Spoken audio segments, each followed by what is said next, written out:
Hello everyone, আজকের আমাদের স্থির তড়িৎ চ্যাপ্টার, যেটা স্থির তড়িৎ যে ইউনিট শুরু হয়েছিল তার এটা হচ্ছে কিনা সেকেন্ড ক্লাস।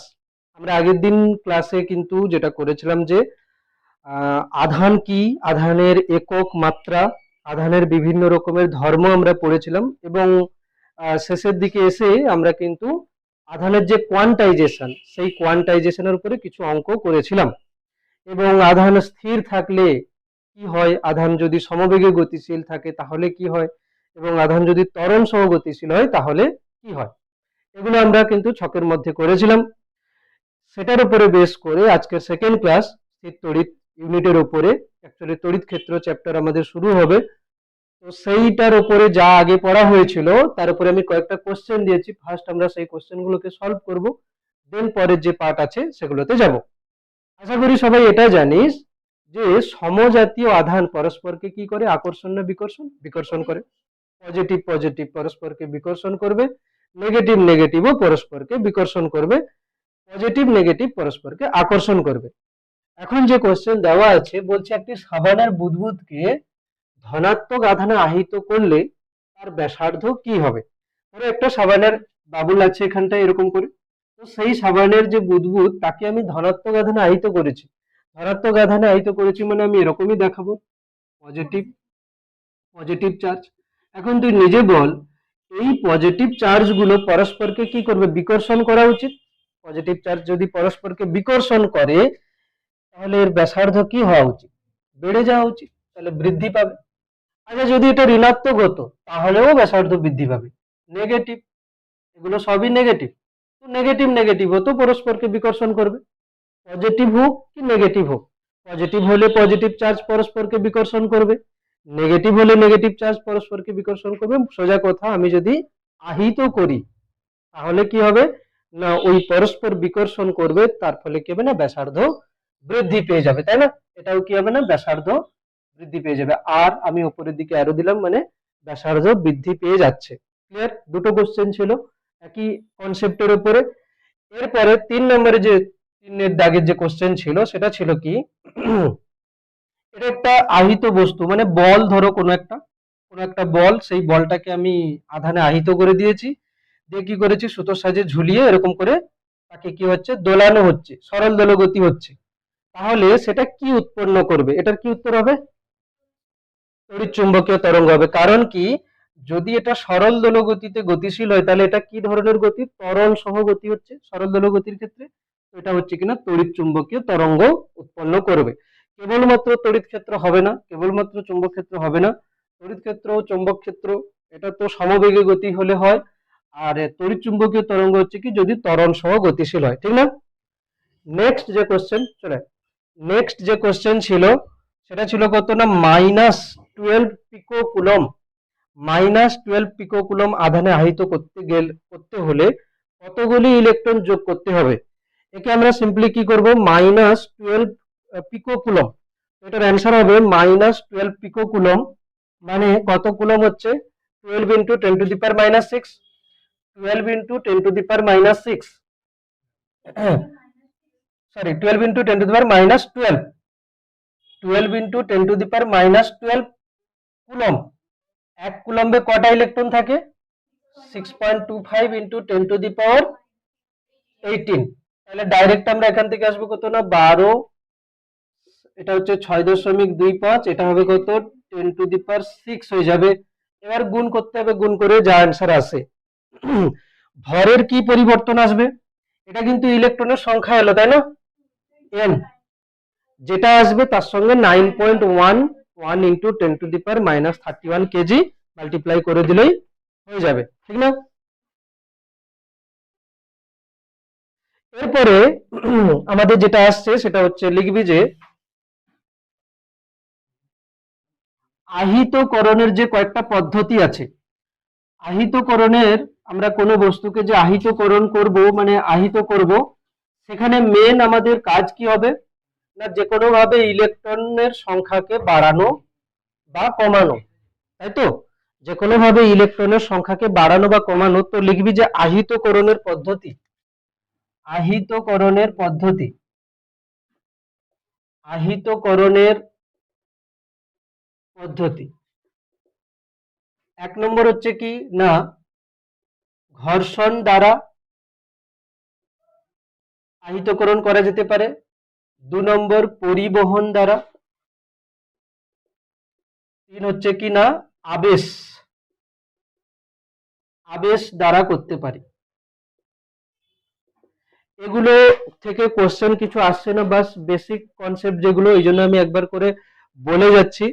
প্রথম কথা, ঘর্ষণ দ্বারা বলতে কি, দুটি বস্তুর মধ্যে যদি হচ্ছে কি ঘর্ষণ করানো হয়, ধরো এ একটা বস্তু আর একটা হচ্ছে কিনা বি, একটা দণ্ড আছে, তো দুটোকে যদি হচ্ছে পরস্পরের সঙ্গে যদি ঘর্ষণ করা হয়, তাহলে দেখা যাবে কি যে দুটো বস্তুর তো প্রকৃতি আলাদা, কেউ কিছু ইলেকট্রন ছেড়ে দেবে, যে ইলেকট্রন ছাড়বে সেই ইলেকট্রনটাকে অন্যজন গ্রহণ করে নেবে।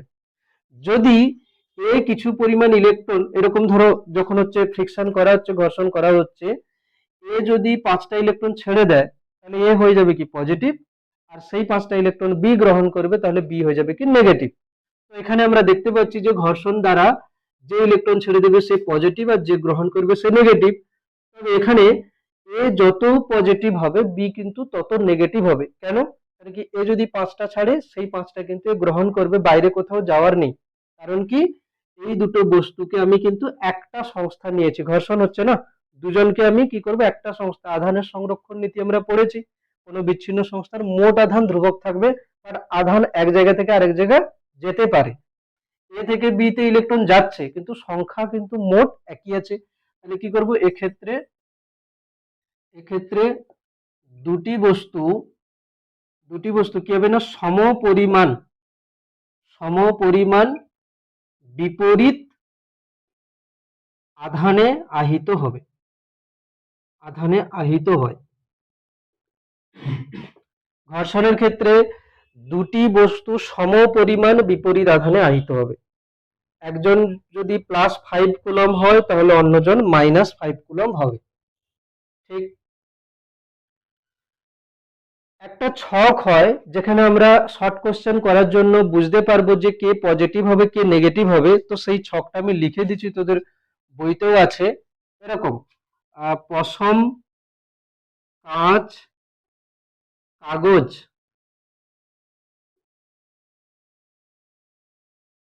রেশম,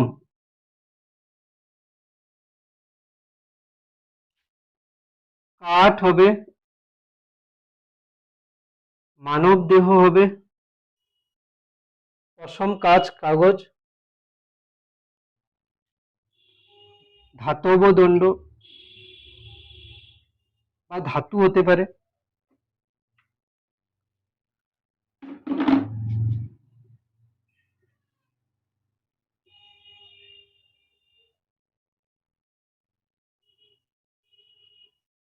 এবোনাইট,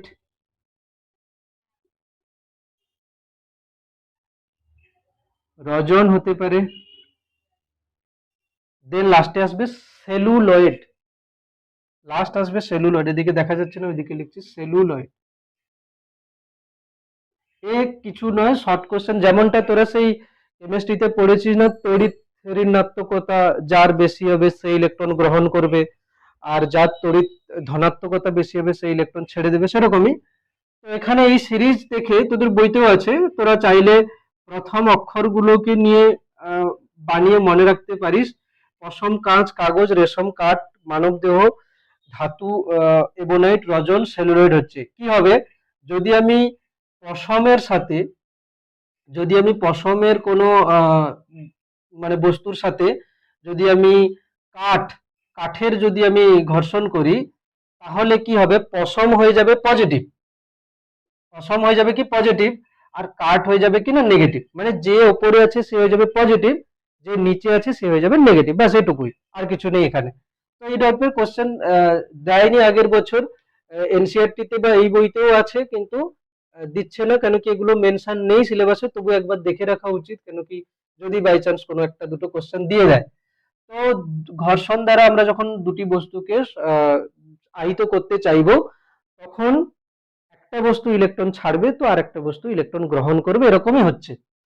পরিবহন দ্বারা বলতে কি, পরিবহন দ্বারা বলতে কোনো একটা বস্তু প্রথমে আহিত আছে, ধরো এই পেনটা ধনাত্মক আধানে আহিত আছে, এর সঙ্গে আমি আরেকটা বস্তু যে কিন্তু কোনোভাবে আহিত নয় তাকে আমি সংস্পর্শ ঘটাবো, তাহলে পরিবহন দ্বারা আহিতকরণ হবে।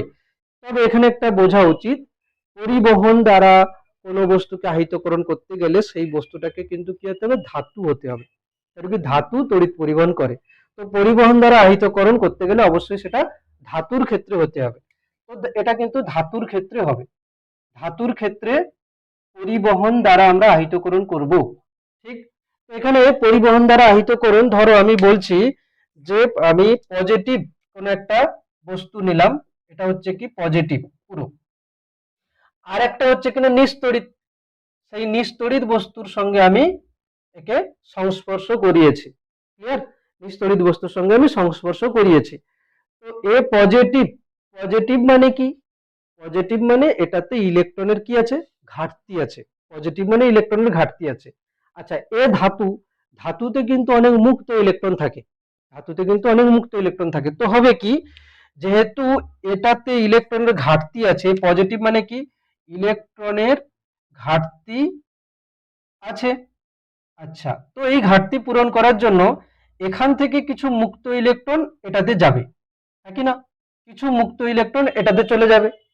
চলে গেলে কি হবে, কিছু মুক্ত ইলেকট্রন গিয়ে এর কিছুটা পজিটিভকে কি করবে, কমিয়ে দেবে।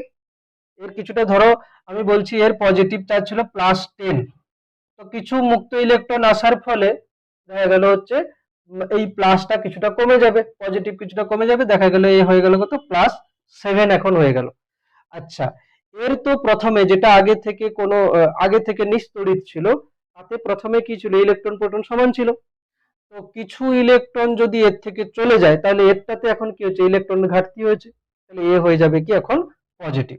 তার মানে যদি আমরা পরিবহন দ্বারা আহিতকরণ করি, তাহলে পজিটিভ বস্তুর সঙ্গে যাকে টাচ করাবো সে পজিটিভ হয়ে যাবে, তবে যে আগে পজিটিভ ছিল তার কিছুটা পজিটিভ চার্জ কমে যাবে। কেন? কেন কি ওর থেকে কিছু ইলেকট্রন ওটাতে গেছে। ক্লিয়ার? তো তোরা এরকম করতে পারিস যে ইনিশিয়াল, এটা বলতে পারিস ইনিশিয়াল, বলতে পারিস এটাকে, ধরো +10, আমি এরকম লিখে দিই। ফাইনাল, ফাইনাল হলো কত না, ফাইনাল হলো কত না +7e, মানে কটা ইলেকট্রন এসছে বলতো, তিনটে, তিনটে।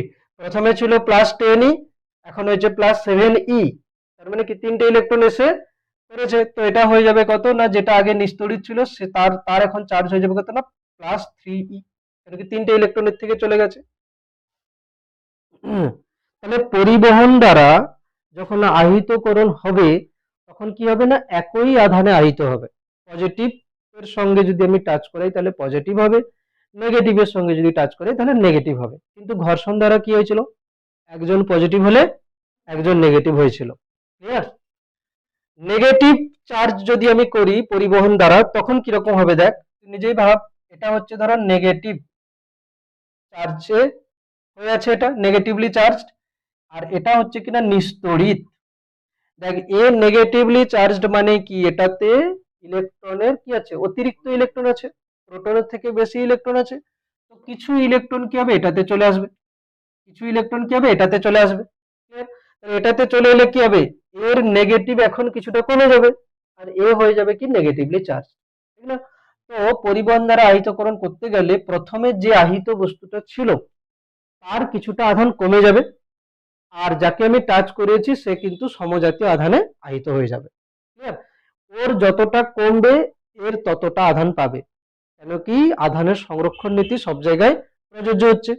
বেশ, নেক্সট, আবেশ দ্বারা বলতে কি, দেখ ঘর্ষণ পদ্ধতিতে দুজনের মধ্যে সংস্পর্শ ছিল, পরিবহন পদ্ধতিতেও কিন্তু দুজনের মধ্যে সংস্পর্শ ছিল।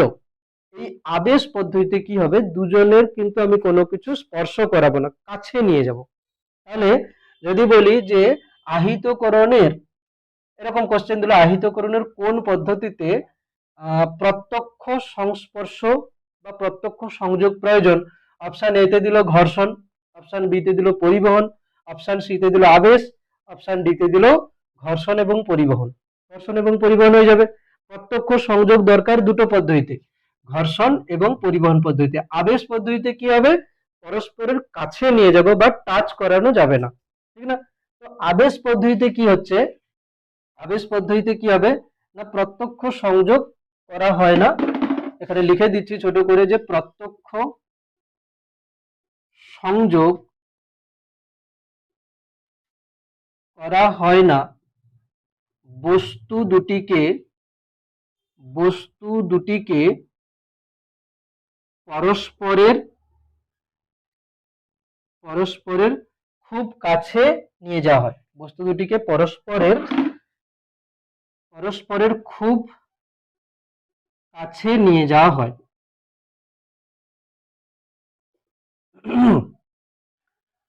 ধরো আমি বলছি আবেশ পদ্ধতিতে কি হবে। আবেশ পদ্ধতিতে ধরো আমি বললাম এটা হচ্ছে কিনা পজিটিভলি চার্জড বডি, এটা আছে। একে আমি কি করলাম, এর কাছে একটা নিস্তড়িত বস্তু নিয়ে এলাম। আমি কিন্তু এখন স্পর্শ করাইনি, কাছে নিয়ে এসেছি। কাছে নিয়ে এলে কি হবে দেখ, এটা ধাতু তাই না, এটা ধাতু। তো ধাতুতে কি আছে, অনেক মুক্ত ইলেকট্রন আছে। তো পজিটিভ চার্জ কি করবে, ইলেকট্রন গুলোকে নিজের দিকে কি করবে, টানবে। ইলেকট্রন গুলোকে নিজের দিকে টানবে। তো ইলেকট্রন গুলোকে যখন নিজের দিকে টানবে তখন এদিকে কি হয়ে যাবে, বেশি নেগেটিভ হয়ে যাবে। আচ্ছা, ইলেকট্রন গুলো এসছে কোথা থেকে, ওই সাইড থেকে।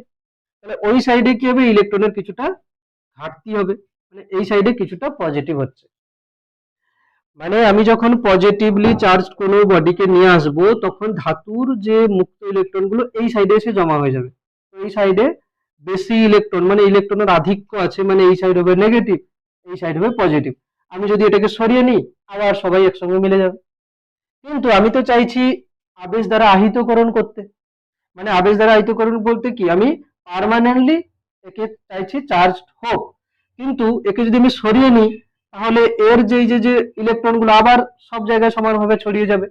তো একটা কাজ করা যেতে পারে, আমি যদি বলি দেখ, এই নেগেটিভ এই পজিটিভ দ্বারা কি হচ্ছে, আকর্ষণ হচ্ছে। আর এই পজিটিভ দ্বারা কি হবে, বিকর্ষণ হবে। তো এই পজিটিভ চার্জ চাইবে যে ইলেকট্রন গুলো এদিকে থাকুক, আর এই পজিটিভ চার্জ চাইবে কি যে এই পজিটিভ গুলো যাতে দূরের দিকে চলে যায়, তাই না। তো এটাকে আমি করলাম কি, একটা তার দিয়ে মাটির সঙ্গে জুড়ে দিলাম, একে বলে আর্থিং। মাটির সঙ্গে জুড়ে দিলে কি হবে, পজিটিভ মাটিতে চলে যাবে না, এরকম নয়, পজিটিভ কোথাও যায় না। মাটির থেকে ইলেকট্রন এসে কি করবে, এইখানের পজিটিভটাকে কি করে দেবে, পুরোপুরি ভাবে নিউট্রাল করে দেবে। মাটির থেকে ইলেকট্রন আসবে। পৃথিবীকে আমরা কি বলবো, যে যেমন সমুদ্রের জল আমি যত এক বালতি দিই কি নেই তাতে করে তার লেভেলের কোনো পরিবর্তন হবে না, সেরকম আর্থিং কেন করা হয়, কেন কি পৃথিবীকে আমরা করতে পারি যে ওখান থেকে আমি পজিটিভ দিই বা নিই, কোনো কিন্তু বিভবের পরিবর্তন হচ্ছে না। পৃথিবীর বিভবকে জিরো ধরা হয়, জিরো পোটেনশিয়াল। আমরা মানে হচ্ছে সার্কিট যখন ডায়াগ্রাম করব সেখানেও দেখাবো যে পৃথিবী কোথাও আর্থিং করা মানে ওটার পোটেনশিয়াল কি, জিরো। তো এখানে আমি যদি আর্থিং করে দিই তাহলে কিছু ইলেকট্রন এসে কি করবে, এটাকে এই পজিটিভ চার্জ এই ইলেকট্রন দ্বারা কি হয়ে যাবে, পুরোপুরিভাবে নিস্তড়িত হয়ে যাবে। এখনো পর্যন্ত কিন্তু এটা আছে, এটা 1 নম্বর স্টেপ। এবার 2 নম্বর স্টেপ আমি কি করলাম, এটা যেমন আছে থাকলো, পজিটিভ আছে, ঠিক না। আচ্ছা, এই নেগেটিভ এদিকে আছে এখন, তাই না। আমি যদি এই আর্থিংটাকে হচ্ছে কি, এখন কি করেছি, আর্থিংটাকে আর নেই, আর্থিংটাকে সরিয়ে দিয়েছি, কিন্তু এখনো পর্যন্ত নেগেটিভ কেন এদিকে আছে, কেন কি আকর্ষণ করে রেখেছে, আকর্ষণ করে রেখেছে। এরপরে আমি কি করলাম, এই বস্তুটাকে নিয়ে নিলাম, সরিয়ে দিলাম, আর নেই, একে আমি কি করলাম, দূরের দিকে সরিয়ে দিলাম। তাহলে কেবলমাত্র যে এ আছে, এর এই যে অতিরিক্ত ইলেকট্রন তারা কি হবে, চারদিকে ছড়িয়ে যাবে। তাহলে আবেশের সাহায্যে যে আধানে আহিত হলো সেটা একই নাকি বিপরীত হলো, বিপরীত হলো। পজিটিভ ছিল, নেগেটিভ এখানে হয়েছে, আর একে আমি আর্থিং করে বলবি এখানে আধানের সংরক্ষণ নীতি কোথায় কাজ করলো। এর তো প্রথমে তো এই ধাতুটার তো পুরোপুরি ভাবে টোটাল তো জিরো ছিল, নেগেটিভ হয়ে গেল এই কারণে, এই দেখ এখান থেকে ইলেকট্রন এসেছিল না, মাটির থেকে ইলেকট্রন এসেছিল না, তো মাটির থেকে তো ইলেকট্রন এসেছিল, এই জন্য তো নেগেটিভ হয়েছে। বোঝা গেল কি। তো এইগুলো সিম্পলি আমরা করতে পারি এরকম করে, নেগেটিভ, হ্যাঁ, নেগেটিভ চার্জ করলে উল্টো হবে। আমি যদি চাই যে আবেশের সাহায্যে, শোন, আবেশের সাহায্যে কোনো বস্তুকে ঋণাত্মক আধানে আহিত করতে হলে ওর কাছে কোন আধানের বস্তুকে নিয়ে আসতে হবে, ধনাত্মক। যদি আবেশের সাহায্যে কোনো বস্তুকে ধনাত্মক আধানে আহিত করতে হয় তাহলে ওর কাছে আমি কি নিয়ে আসবো, ঋণাত্মক। দেখিয়ে দিচ্ছি, দেখ, যদি আবেশের সাহায্যে আমাকে ধনাত্মক আধান আহিত করতে বলে, তাহলে আমি ওর কাছে নিয়ে আসবো কি, নেগেটিভ। নেগেটিভ নিয়ে এলাম, তাহলে এর কি হবে, এদিকে হবে কিছু পজিটিভ, এদিকে হবে কিছু নেগেটিভ। হলো, এটা 1 নম্বর। 2 নম্বর কি হবে না, এটা যেমন আছে থাকলো, নেগেটিভলি চার্জ যে দণ্ডটা আছে, আর একে আমি কি করব, এখন আর্থিং করে দেবো, তাই তো। আর্থিং করে দিলাম, এখানে আর্থিং করে দিলাম। এখন আর্থিং করে দিলে কি হবে, এইখানে যে নেগেটিভ মানে ইলেকট্রন, এরা কি হবে, এখন মাটিতে চলে যাবে, ইলেকট্রন গুলো মাটিতে চলে যাবে। আগের বারে কি হয়েছিল, মাটির থেকে ইলেকট্রন এসেছিল, এরকম দেখিয়ে দিস না যে পজিটিভটা মাটিতে চলে যাবে। পজিটিভ কোথাও যেতে পারে কি, যেতে পারে না, যা যাবে ইলেকট্রন। পজিটিভ মানে ইলেকট্রনের ঘাটতি, বোঝা গেল। তো যদি এটাই হয়, তাহলে কি হবে, এখান থেকে ইলেকট্রন মাটিতে চলে গেছে। 3 নম্বর পয়েন্ট কি হবে, এই নেগেটিভলি চার্জ দণ্ড যেখানে ছিল আছে, আর আমি আর্থিং এখন সরিয়ে দিয়েছি, মানে এখানে এই দিকে কিছু পজিটিভ আছে, এদিকে কিছু নেই। এরপরে কি করব, এই দণ্ডটাকে আমি দূরে সরিয়ে দিলাম, তাহলে কি হবে, এর পজিটিভ এখন পুরোটাতে ছড়িয়ে যাবে। ঠিকঠাক আছে না, ঠিক আছে।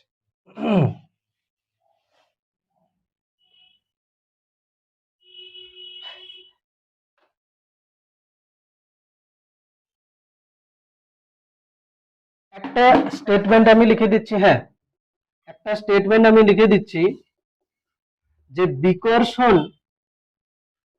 বিকর্ষণই হলো তড়িৎ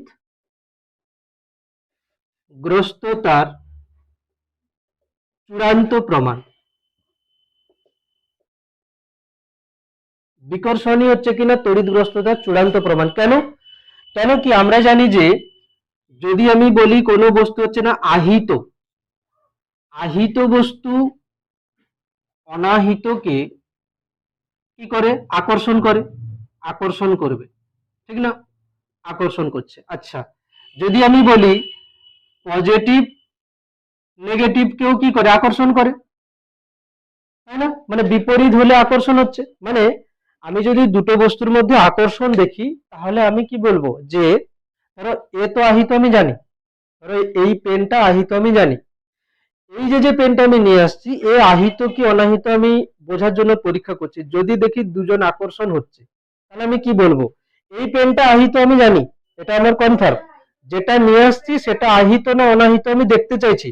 যদি আকর্ষণ হয়ে যায়, তাহলে দুটো হতে পারে, কি হতে পারে, হয় বিপরীত আধানে আহিত, না হলে নিস্তড়িত, ঠিক না। এখান থেকে আমি কনফার্ম হতে পারবো না যেটা আহিত কিনা। যদি বিকর্ষণ হয়ে যায়, তাহলে আমি বলবো কি, এ যদি পজিটিভ হয়, এ অবশ্যই পজিটিভলি চার্জ। তাহলে বিকর্ষণ হলে কিন্তু, মানে আকর্ষণ হলে দুটো পসিবিলিটি আছে, আহিত হতে পারে, অনাহিত হতে পারে। বিকর্ষণ হলে কিন্তু আমি কনফার্ম হয়ে যাব যে দুজনই কিন্তু একই ধরনের আধানে আহিত। ক্লিয়ার। এবারে একটা জিনিস তোরা বাড়িতে একবার দেখে রাখবি, যে একবার রিডিং পড়িস, স্বর্ণপত্র তড়িৎ বীক্ষণ যন্ত্র বলে ছায়াপ্রকাশনের বইতে আছে, মেনশন নেই, স্বর্ণপত্র তড়িৎ বীক্ষণ যন্ত্র। তড়িৎ বীক্ষণ যন্ত্র মানে কি, মানে কোনো বস্তুতে আধান আছে কি নেই আমরা সেটা দেখতে চাইছি। একবার জাস্ট রিডিং পড়বি, চাইলে দেখতে পারিস, কিন্তু সিলেবাসে মেনশন নেই। কেন কি, আমি এবার হচ্ছে ম্যাথমেটিক্যাল যেগুলো আছে সেটাতে যেতে চাইছি তাড়াতাড়ি। যেখান থেকে সিলেবাসে মেনশন নেই সেখান থেকে কোশ্চেন আসবে না, আসেও নি, এবার বলা যায় না তার মধ্যে, এই জন্য একবার রিডিং পড়ে দিতে বলছি। ওটা আর হচ্ছে কি, ওই যে যে বজ্রবহ যেটা আছে, মানে বাড়িতে যেটা লাগানো থাকে যাতে করে বাজ না পড়ে, এই জন্য বজ্রবহ যেটা আছে, বজ্রবহ বা বজ্র নিবারকও বলছে, বজ্র নিবারক, এইগুলো একবার রিডিং পড়ে নিস, বাস, আর কিছু নেই। এবারে যেটা আসছে সেটা হচ্ছে কিনা, বস্তুতে আধান বন্টন, চার্জ ডিস্ট্রিবিউশন, কিরকম করে বস্তুগুলোতে আধানের বন্টন হবে, মানে আধান কিভাবে ছড়াবে, সেগুলোকে আমরা দেখছি। বস্তুতে আধান বন্টন, কি রকম করে বস্তুতে আধান ছড়াচ্ছে। আমাদের বেসিক্যালি যেটা ক্যালকুলেশন আসবে বেশিরভাগ গোলক টাইপের, ঠিক আছে? তো গোলক টাইপের আসবে। প্রথমে দেখ, আমি যদি কোনো আহিত বস্তু নেই, তো আহিত বস্তুতে আধান কি হবে, চারদিকে ফ্রিলি ভাবে চলাচল করতে পারবে। তো চারদিকে ফ্রিলি ভাবে চলাচল করতে পারছে, আমি যদি কাউকে পজিটিভলি চার্জ করি তাহলে পজিটিভ পজিটিভ পরস্পরকে বিকর্ষণ করবে, নেগেটিভ চার্জ করলেও নেগেটিভ নেগেটিভ পরস্পরকে বিকর্ষণ করবে। এই বিকর্ষণের জন্য আধান চাইবে সব থেকে দূরে যতটা যাওয়া যায়। তাহলে যদি গোলক হয় তাহলে সব থেকে দূরে যাওয়া মানে কি, গোলকের পৃষ্ঠতলে পৌঁছে যাওয়া। তো এই জন্য 1 নম্বর আমি কিছু কিছু বলছি, দেখ এটা হচ্ছে কি না, এটা হচ্ছে কিনা ফাঁপা গোলক, এরকম আঁকছি মানে কি ফাঁপা গোলক, এটা হচ্ছে কিনা ধাতু, ফাঁপা গোলক। 2 নম্বর হচ্ছে কি, এটা হচ্ছে কিনা এরকম করেছি মানে এটা নিরেট গোলক, এটাও ধাতু, ধাতব নিরেট গোলক ধরো বলছি। দেন তারপরে 3 নম্বর, এই একটা ধাতু আছে, এই একটা ধাতু আছে, কিন্তু এই গোলকটার এটা হচ্ছে কিনা গোলীয় খোলক, মানে ভেতরে ফাঁপা আছে কিন্তু এই জায়গাটাতে কিন্তু নিরেট আছে, তার মানে এটা হচ্ছে কিনা গোলীয় খোলক। মানে দেখিস না যে লোহার বল, ঠিক আছে, একটু মোটা টাইপের, মানে আর এটা হচ্ছে কিনা পুরোটা, পুরোটা কিন্তু পাতলা, যেটা হচ্ছে কি ফাঁপা গোলক। এটাকে বলে ফাঁপা গোলক, এটাকে বলে গোলীয় খোলক, আর এটা হচ্ছে নিরেট গোলক, এগুলো সবই ধাতু, ঠিক আছে। আর আসছি এদিকে 3 নম্বর, এটাকে দিলাম কি 4 নম্বর হচ্ছে কিনা নিরেট গোলক, তবে এটা অধাতু, অধাতু। আচ্ছা 5 নম্বর যেটা দিচ্ছি সেটা হচ্ছে কিনা ফাঁপা গোলক, এটা অধাতু। আর 6 নম্বর এটাতে দিচ্ছি, এক কাজ করি এটাকে না সেল করে দিই, এটাকে এটাকে সেল করে দিই। 6 নম্বরে এখানে নিয়ে নিই যে ফাঁপা গোলক অধাতু, এটা হচ্ছে ফাঁপা গোলক। কি হবে একবার দেখি। অধাতু, অধাতু আধান পরিবহন করবে না। এই পেনটা প্লাস্টিকের, এটা অধাতু, আমি যদি এর এখানে কিছু আধান দিই এখানেই থেকে যাবে, কোথাও যাবে না, বোঝা গেল? তো দেখ, ধাতুতে এই ধাতুটাকে যদি আমি ধাতব, এটা হচ্ছে ফাঁপা গোলক, একে যদি আমি পজিটিভলি চার্জ করি তাহলে কি হবে, সমস্ত আধান কি হবে এর কোথায় থাকবে, বাইরের পৃষ্ঠে, হ্যাঁ কি না, এর বাইরের পৃষ্ঠে থাকবে। বেশ, এর বাইরের পৃষ্ঠে হচ্ছে,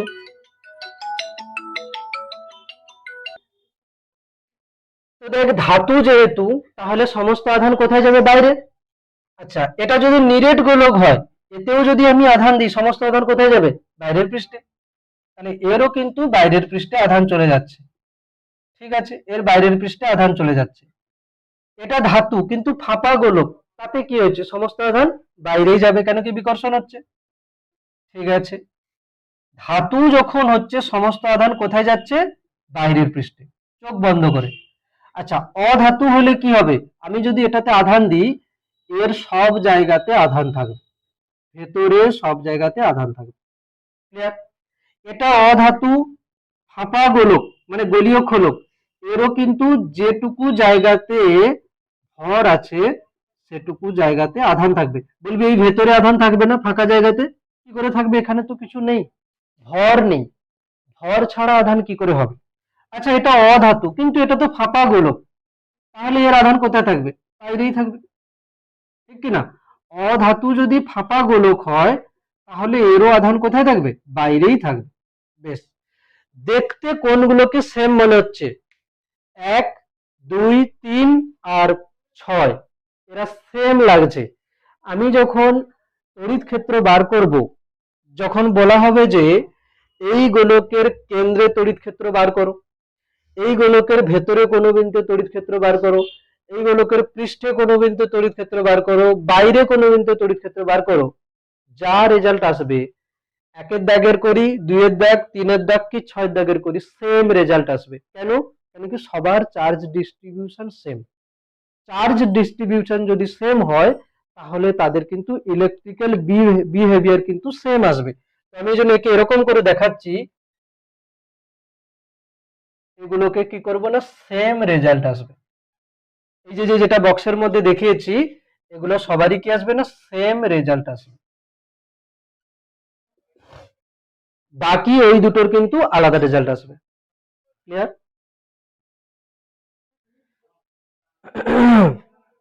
না হলে যদি কারোর এরকম লিখতে অসুবিধা হয় তাহলে সে লিখে দেবে 1 2 3 6, এদের রেজাল্ট কি আসবে, সেম আসবে।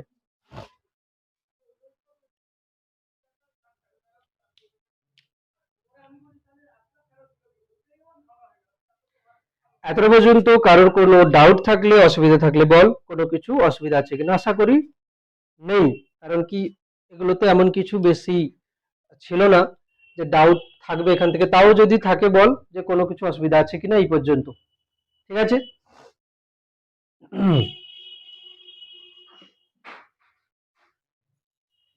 এবারে আমরা দেখবো যে বিভিন্ন টাইপের যে বস্তু হচ্ছে, সেখানে আধানের বন্টন যেভাবে হচ্ছে, যদি আমি বলি একটা দণ্ড, একটা দণ্ডতে আধান কি থাকবে, তার দৈর্ঘ্য বরাবর, ঠিক না? কোন একটা তল আছে, প্লেট আছে, তাতে আধান কি থাকবে, তার তলে থাকবে। নিরেট গোলক ছিল, তাতে আধান কি ছিল, তার সমগ্র ক্ষেত্রফল মানে আয়তনে ছিল। তো আধান দৈর্ঘ্য বরাবর বন্টন হতে পারে, ক্ষেত্র বরাবর হতে পারে, এবং আয়তনেও আধান বন্টন হতে পারে। তো এইরকম করে আমাদের কিন্তু তিনটে টার্ম আসবে। এক নম্বর আসবো কি না, রৈখিক আধান ঘনত্ব। রৈখিক আধান ঘনত্ব, যাকে আমরা বলছি কিনা লিনিয়ার চার্জ ডেনসিটি, একে ডিনোট করা হয় ল্যামডা দিয়ে, ল্যামডা দিয়ে। তো রৈখিক আধান ঘনত্ব হচ্ছে কি, যদি আমি বলি এটা একটা দণ্ড আছে, তাতে আধান আছে, ঠিক না? তো রৈখিক আধান ঘনত্ব ল্যামডা কি বলা হচ্ছে, ল্যামডা বলা হচ্ছে কি না, আধান বাই দৈর্ঘ্য, মানে একক দৈর্ঘ্যে যে আধান আছে, কোন দণ্ড দিয়েছে, সেই দণ্ডটার একক দৈর্ঘ্যে যে আধান আছে। আচ্ছা আমি যদি সিম্পলি ছোট বলি যে এটা ধরো হচ্ছে কিনা ডি এল দৈর্ঘ্য, তাতে করে আধান আছে কত, ডি কিউ, তাহলে ল্যামডাকে আমি কি বলতে পারি, যে d q by dl, d q by dl, মানে ক্ষুদ্র দৈর্ঘ্যে আধান আছে, ক্ষুদ্র আধান ডি কিউ আছে, তাহলে ল্যামডা কত হবে, ডি কিউ বাই ডিএল। আচ্ছা এর একক কি হয়ে যাবে, কুলম পার মিটার, একক কি হয়ে যাবে, কুলম পার মিটার। ঠিক আছে না, কুলম পার মিটার। 2 নম্বর, ক্ষেত্রীয় আধান ঘনত্ব, ক্ষেত্রীয় আধান ঘনত্ব, সারফেস চার্জ ডেনসিটি, যাকে আমরা ডিনোট করছি কি দিয়ে, সিগমা দিয়ে, সিগমা। তো সিগমা সমান কি হবে, আধান বাই কি হবে, ক্ষেত্রফল, আধান বাই ক্ষেত্রফল।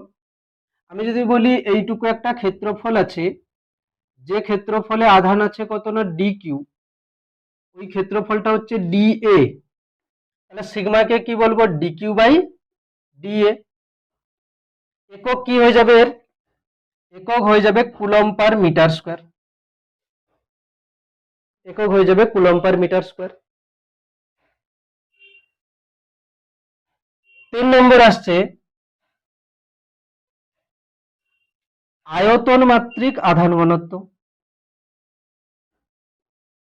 আয়তন মাত্রিক আধান ঘনত্ব,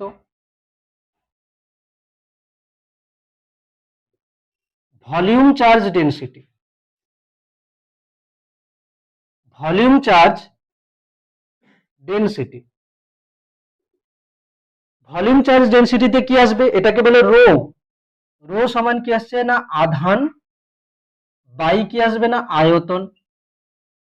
সেম কি হবে, যদি ডি ভি আয়তনের ডি কিউ আধান থাকে, তাহলে আয়তন মাত্রিক আধান ঘনত্ব কত আসবে, ডি কিউ বাই ডিভি।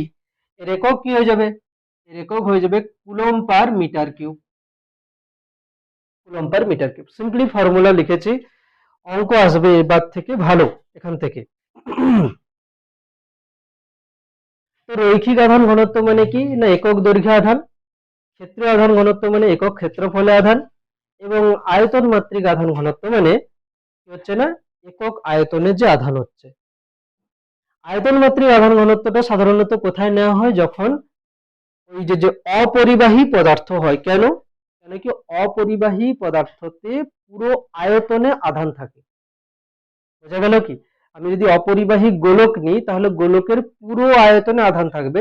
তাহলে আয়তন মাত্রিক আধান ঘনত্বটা কার ক্ষেত্রে নেওয়া হবে, যে নিরেট গোলক, অপরিবাহী নিরেট গোলকের ক্ষেত্রে। আর যেগুলো পরিবাহী গোলক হচ্ছে তাদের ক্ষেত্রে আয়তন মাত্রিক আধান ঘনত্ব আসবে না। কেন?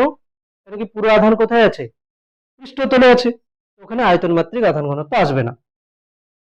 চলো এবার এখান থেকে কোশ্চেন ছোট ছোট করে প্রথমে করব, দেন তারপরে লেন্দি কোশ্চেন কিরকম হচ্ছে দেখা যাক।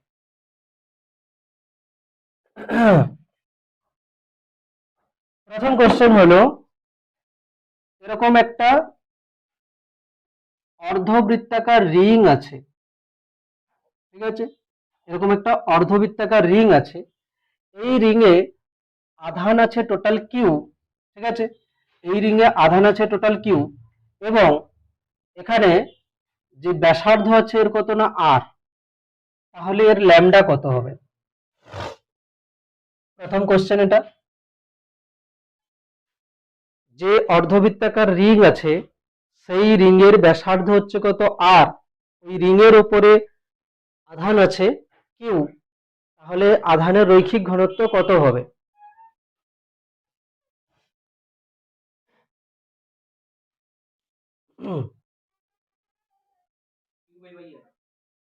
কিউ বাই পাই আর।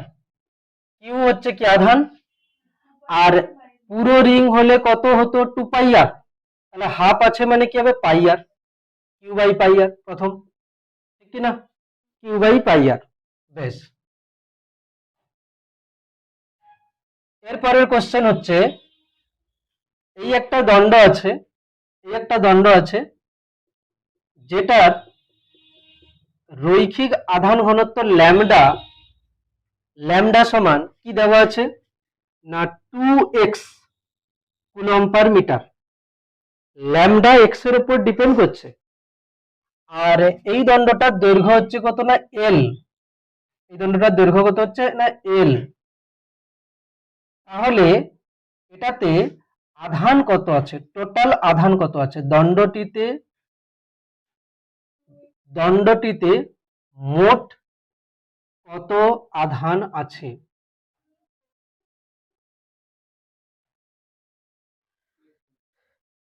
দেখ, যখন রৈখিক আধান ঘনত্ব কনস্ট্যান্ট আসবে, যদি আধান ঘনত্ব ধ্রুবক হয়, সব জায়গাতে সেম হয়, তাহলে আমি ডাইরেক্ট মাল্টিপ্লাই করে দেব।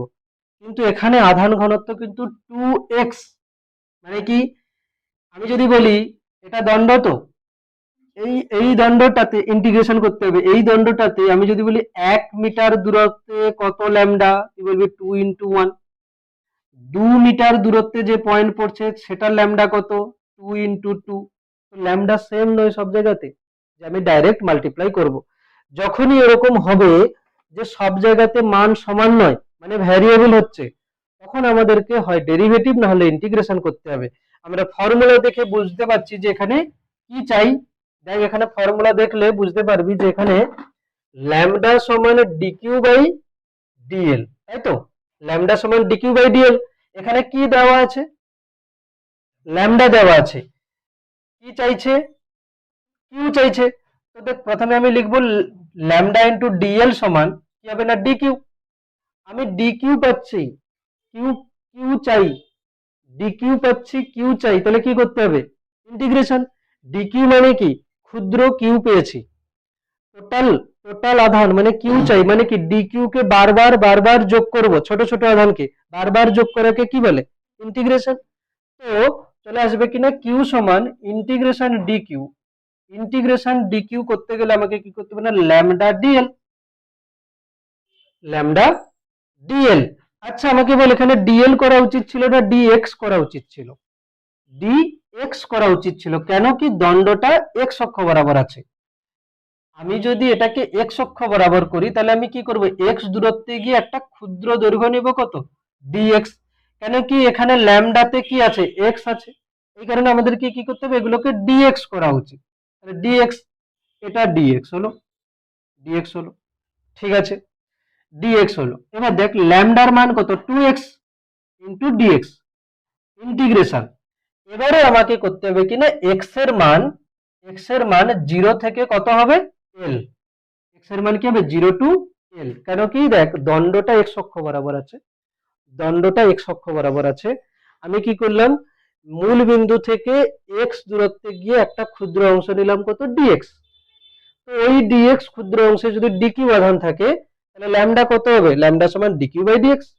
তাহলে ওই ক্ষুদ্র অংশে কত আধান আছে, ডিকিউ সমান lambda into dx, lambda into dx. তাহলে কিউ কত হবে, ইন্টিগ্রেশন ডিকিউ, তাহলে ল্যামডা ইন্টু ডিএক্স, ল্যামডা কত না 2x ইন্টু ডিএক্স।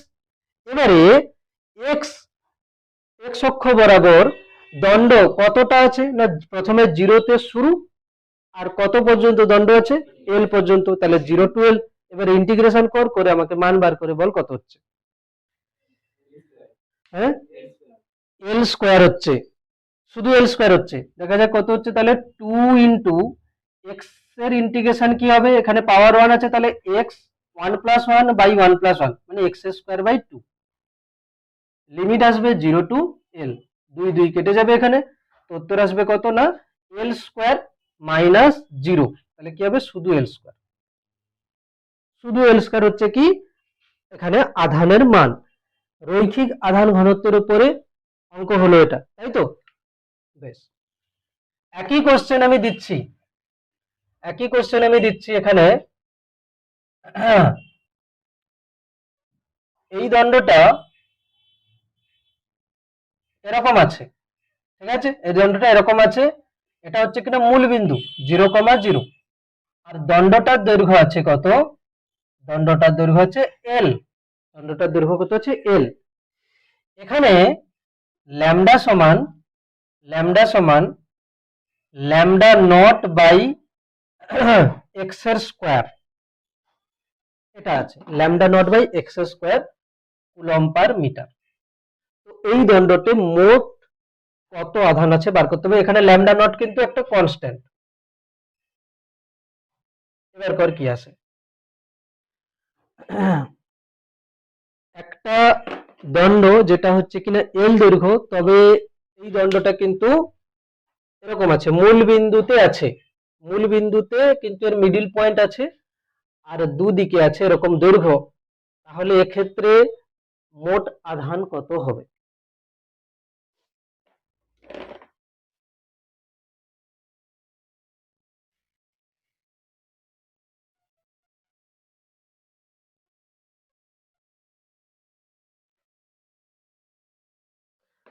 আগের কোশ্চেন সবার বোঝা গেছিল তো, কোনো অসুবিধা নেই, ঠিক আছে।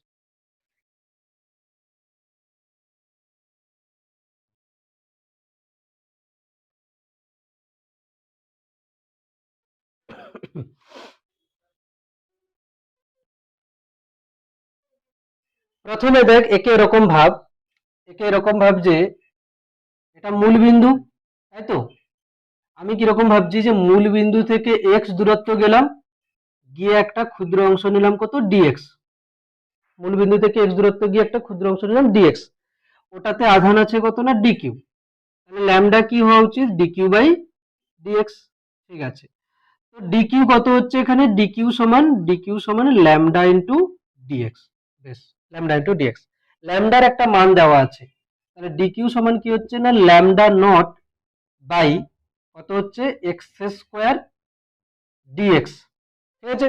ল্যামডা নট ইজিক্যালস টু কি হচ্ছে, এক্স স্কোয়ার ডিএক্স। বেশ, এবারে কি হবে না, মোট আধান কিউ সমান কি হবে, ইন্টিগ্রেশন ডিকিউ, ইন্টিগ্রেশন কত হবে না, lambda not by x square dx minus, আচ্ছা এক্স এর মান দেখ, এক্স আমি এখন কোথায় ধরেছি, মূল বিন্দু থেকে, মূল বিন্দু থেকে আমি দুদিকে ধরেছি, মূল বিন্দু থেকে এদিকে যাওয়া মানে কতটা গেলাম, এল বাই 2, তাহলে কি পুরো দৈর্ঘ্য এল, তাহলে এদিকে কি হবে, এক্স সমান মাইনাস এল বাই 2 আর এদিকে কি হচ্ছে, এক্স সমান প্লাস এল বাই 2।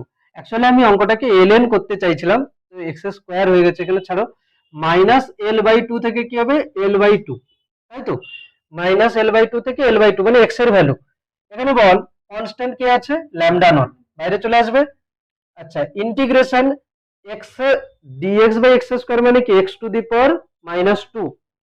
x⁻², এর ইন্টিগ্রেশন কি হবে x⁻², এর ইন্টিগ্রেশন এটা উপরে যাবে x⁻², x⁻² এর ইন্টিগ্রেশন হবে x⁻² প্লাস 1 বাই -2 প্লাস 1। এটা হচ্ছে কত না -1/x, -1/x। দেখ আরেকবার নাহলে করছি, x⁻⁻1 বাই -1, এটা কত x⁻⁻1 মানে কত 1/x। এটা হয়ে যাবে কত ল্যামডা নট বাইরে -1/x -l/2 থেকে l/2। চলো λ/2 এখানে বাইরে আছে, মাইনাস চাইলে তুই বাইরে রাখতে পারিস, নিয়ে নে, সমস্যা নেই। ল্যামডা নট সামনে একটা মাইনাস নিয়ে নিলাম বাইরে, তাহলে কি হচ্ছে 1/x -l/2 থেকে l/2। কত হবে এটা না মাইনাস ল্যামডা নট এ হয়ে যাবে কত না 1/x, কত হচ্ছে 1/x এর মান l/2, বুঝতে পারছিস কি 1/x এর মান l/2, l/2 মানে কত হবে l উপরে যাবে কত 2/l। আচ্ছা, minus upper limit minus lower limit, whole 12 আছে হচ্ছে বিকাল 4:30। দেখ এখানে ক্যালকুলেশনে যেন সমস্যা না হয়, কি বলছি শোন, যখনই ইন্টিগ্রেশনে ভেতরে মাইনাস চলে আসবে তাকে চেষ্টা করবে মাইনাস বাইরে নিয়ে যাও, কেন কি আপার মাইনাস লোয়ার করতে গিয়ে সমস্যা যেন না হয়ে যায়। ওই জন্য আমি কি করেছি, এই মাইনাসটাকে বাইরে বার করে নিয়েছি। তাহলে মাইনাস ল্যামডা, তাহলে 1/x lower limit upper limit. এবার দেখ মাইনাস ল্যামডা বাইরে আছে, 1/x এর ভ্যালু কত বসালাম l/2, তো 2 উপরে গেল, মাইনাস এটা কি আপার মাইনাস লোয়ারের জন্য। আচ্ছা, এবারে দেখ x এর জায়গায় কি বসাবো -l/2, তাহলে কি হবে এটা -2/l, ঠিক আছে -2/l। তো ফাইনালি উত্তর দাঁড়াবে কত, এখান থেকে উত্তর দাঁড়াবে q সমান মাইনাস ল্যামডা নট, এটা কত হবে 2/l প্লাস 2/l, কত হবে 4/l, তাহলে 4/l হচ্ছে উত্তর, 4/l হচ্ছে 2/l 2/l, তাহলে কি হচ্ছে 4/l হয়ে যাচ্ছে কি উত্তর। এই অঙ্কটা আরেকবার করতে হবে, যেটাকে আমি ল্যামডা নট বাই এক্স দিলাম, আরেকবার কর, ল্যামডা নট বাই এক্স দিলাম, পুরো অঙ্কটাকে আরেকবার কর। ল্যামডা বাই এক্স দিলে কি হবে, যদি এটা এরকম হয় তাহলে কোথায় চেঞ্জ হবে দেখ, শুধু এক্স স্কোয়ারের জায়গায় এক্স হয়ে গেছে, এটা এক্স হয়ে যাবে, তাই তো ল্যামডা নট বাই এক্স। তো এখন কিউ আসবে, কিউ সমান ইন্টিগ্রেশন ডি কিউ, তো lambda not by x dx, limit যাবে কোথা থেকে না -l/2 থেকে l/2, এখান থেকে ল্যামডা বাইরে এলো, ইন্টিগ্রেশন ডিএক্স বাই এক্স মানে কি এটা ln x, এবারে এর লিমিট বসবে কত না -l/2 থেকে l/2, ঠিক না, বেশ। এবারে এখান থেকে কি আসছে দেখ ল্যামডা নট ln, প্রথমে কি বসে যাবে ln এর ভ্যালু বসে যাবে l/2 মাইনাস ln এর ভ্যালু বসে যাবে কত -l/2। তবে এরকম কোনোদিন হয় না যে ln এর ভেতরে মাইনাস থাকে, আমি দিয়ে দিয়েছি অঙ্ক, কিন্তু তোদেরকে যদি এই কোশ্চেনটা দিয়ে দিত যে দণ্ডটা মূল বিন্দুতে ওর একটা প্রান্ত আছে, তাহলে অঙ্ক হয়ে যেত ln 0 করে, বোঝা গেল কি, হ্যাঁ তখন হয়ে যেত। তো মাইনাস এখানটা আসে না সাধারণত, তবে প্রসেস ঠিকঠাকই আছে, আমরা ভ্যালু বসাতে পারি, ক্লিয়ার। আচ্ছা, নেক্সট কোশ্চেন আসবে, রৈখিক আধান ঘনত্ব হলো নেক্সট কোশ্চেন। লেখ ক্যাপিটাল আর ব্যাসার্ধের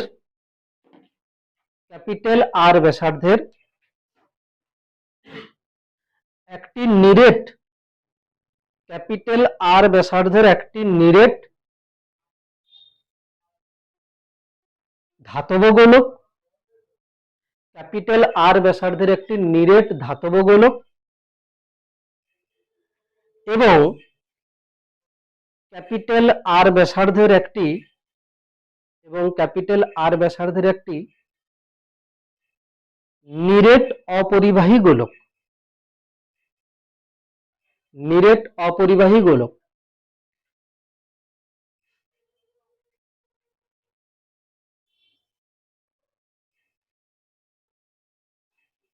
উভয়কেই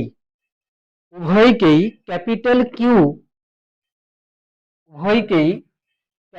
কিউ আধান দেওয়া হলো। ঠিক আছে, উভয়কেই ক্যাপিটাল কিউ আধান দেওয়া হলো। প্রত্যেক ক্ষেত্রে আধান ঘনত্ব নির্ণয় করো। আধান ঘনত্ব নির্ণয়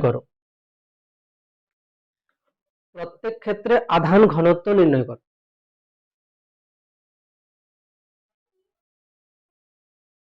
আধান ঘনত্ব এখানে কিন্তু মেনশন করে দিয়েছে কি রৈখিক আধান ঘনত্ব, কি ক্ষেত্রীয় আধান ঘনত্ব, কি আয়তন মাত্রিক আধান ঘনত্ব, বলেছে কিছু বলেনি। বাই কিউ কেন, কিউ বাই চেষ্টা কর, একবার পুরো করার চেষ্টা কর কি বলছে। প্রথমে কোশ্চেন একবার পড় যে একটা হচ্ছে নিরেট ধাতব গোলক, এটা হচ্ছে কিনা নিরেট অপরিবাহী গোলক। প্রথমে আগে দেখ আধান কোথায় থাকবে।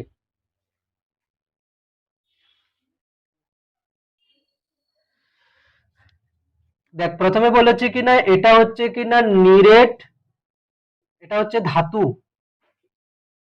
আরেকটাও সেটাও কিন্তু নিরেট, এটা হচ্ছে কিনা অধাতু, তাই না? এর ব্যাসার্ধ ক্যাপিটাল আর, এরও ব্যাসার্ধ কি ক্যাপিটাল আর, দুজনকেই কি আধান দিয়েছে। বল ধাতুতে আধান কোথায় থাকবে? পৃষ্ঠতলে। ধাতুতে আধান থাকবে পৃষ্ঠতলে। তো ধাতুতে এখানে কি আসবে, সিগমা আসবে না রো আসবে? সিগমা আসবে। কিউ আধান দিয়েছি, তাহলে কিউ বাই কি হবে 4 পাই আর স্কয়ার, কেন কি গোলকের পৃষ্ঠতলের ক্ষেত্রফল 4 পাই আর স্কয়ার। অধাতুতে আধান কোথায় থাকবে? পুরো আয়তনে থাকবে। সিগমা আসবে না রো আসবে? রো আসবে। এখানে রো সমান q by 4/3 pi r q, ঠিক না? 4/3 পাই আর কিউ। বেশ,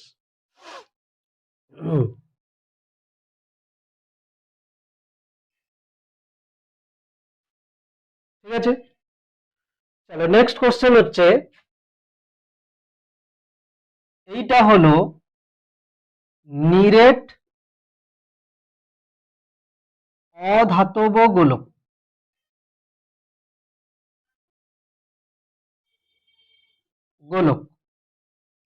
যার ব্যাসার্ধ কত হচ্ছে না ক্যাপিটাল আর, যার ব্যাসার্ধ কি হচ্ছে না ক্যাপিটাল আর। ঠিক আছে, আধানের আয়তন মাত্রিক ঘনত্ব দেওয়া আছে rho naught by R, small R, যেখানে স্মল আর সমান গোলকের কেন্দ্র হতে দূরত্ব। ঠিক, তাহলে গোলকের মোট আধান কত? গোলকের মোট আধান কত হবে? গোলকের মানে এটা ব্যাসার্ধ নয়, গোলকের কেন্দ্র হতে, গোলকের ব্যাসার্ধ তো ক্যাপিটাল আর, কেন্দ্র হতে যদি আমি 1 দূরত্বে যাই তাহলে রো কত হবে? Rho naught by 1। 2 দূরত্বে গেলে রো নট বাই 2, এরকম হচ্ছে।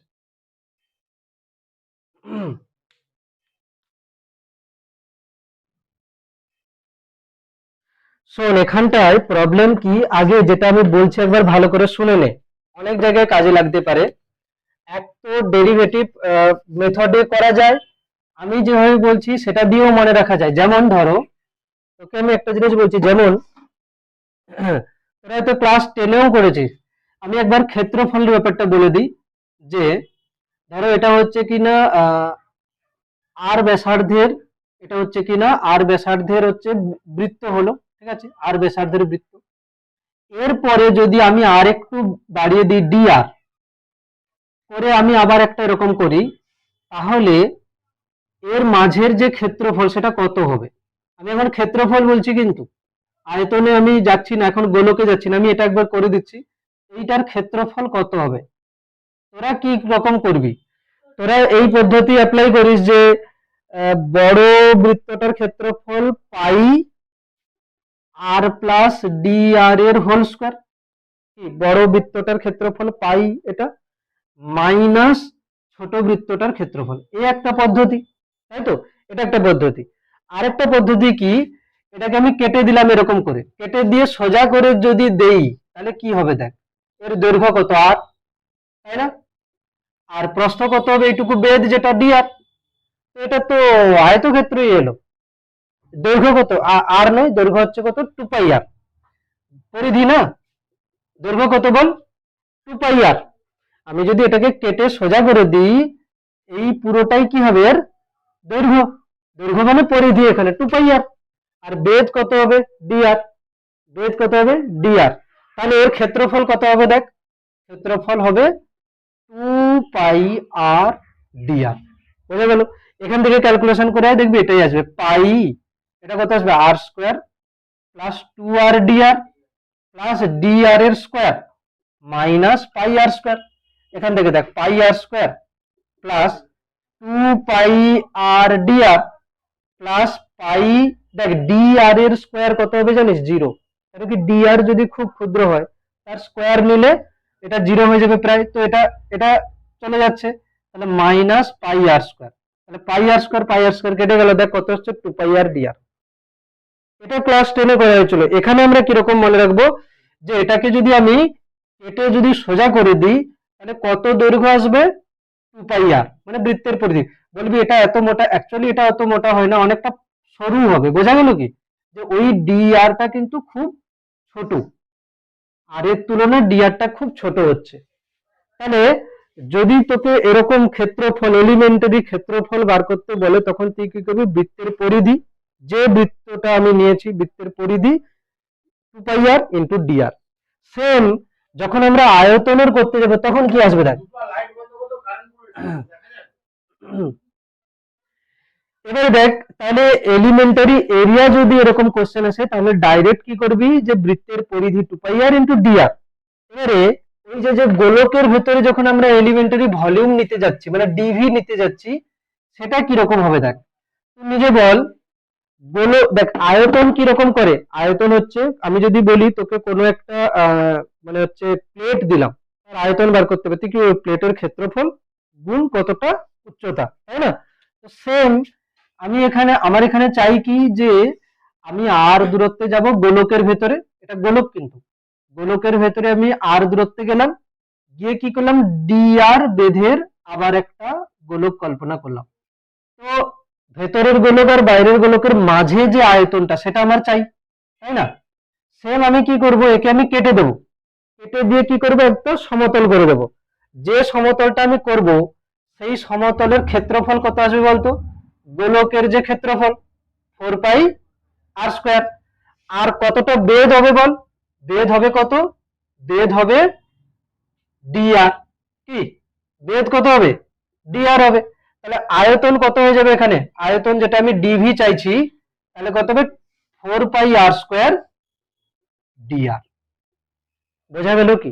আর যদি তোরা ওই পদ্ধতি, অ্যাকচুয়াল যে পদ্ধতি যদি যেতে, তাহলে দেখ ভি কত হয় 4/3 পাই আর কিউব, ডিভি চাই, ডেরিভেটিভ কর, ডিভি সমান কত হবে 4/3 পাই, এ তো কনস্ট্যান্ট, আর কিউবের ডেরিভেটিভ কত হবে 3 আর স্কয়ার ডিআর, দেখ 3 কেটে যাবে, কত আসছে 4 পাই আর স্কয়ার ডিআর, এ দিয়েও যাওয়া যায়। আমরা এলিমেন্টারি ক্ষেত্রফল নিতে গেলে বৃত্তের বেলা কি করব, 2 পাই আর ডিআর, পরিধি ইন্টু ডিআর। আর যখন আয়তন নিতে যাব তখন কি করব, মানে হচ্ছে পৃষ্ঠতলের ক্ষেত্রফল স্মল আর ব্যাসার্ধের গোলকের 4 পাই আর স্কয়ার ডিআর। এবারে যে কোশ্চেন ছিল ওখানে কি ছিল, যে এরকম একটা গোলক ছিল, নিরেট গোলক, অধাতব নিরেট গোলক, অধাতব নিরেট গোলক যার ব্যাসার্ধ কত ক্যাপিটাল আর। আচ্ছা, তো আমি এখানে কি লিখবো, ডিকিউ সমান কি লিখবো, ডিকিউ সমান রো ইন্টু ডিভি, তাই তো। ডিকিউ সমান কি হবে, রো ইন্টু ডিভি। ঠিক আছে, তো রো ইন্টু ডিভি, রো আবার কি ছিল, rho naught by small R, rho naught by small আর।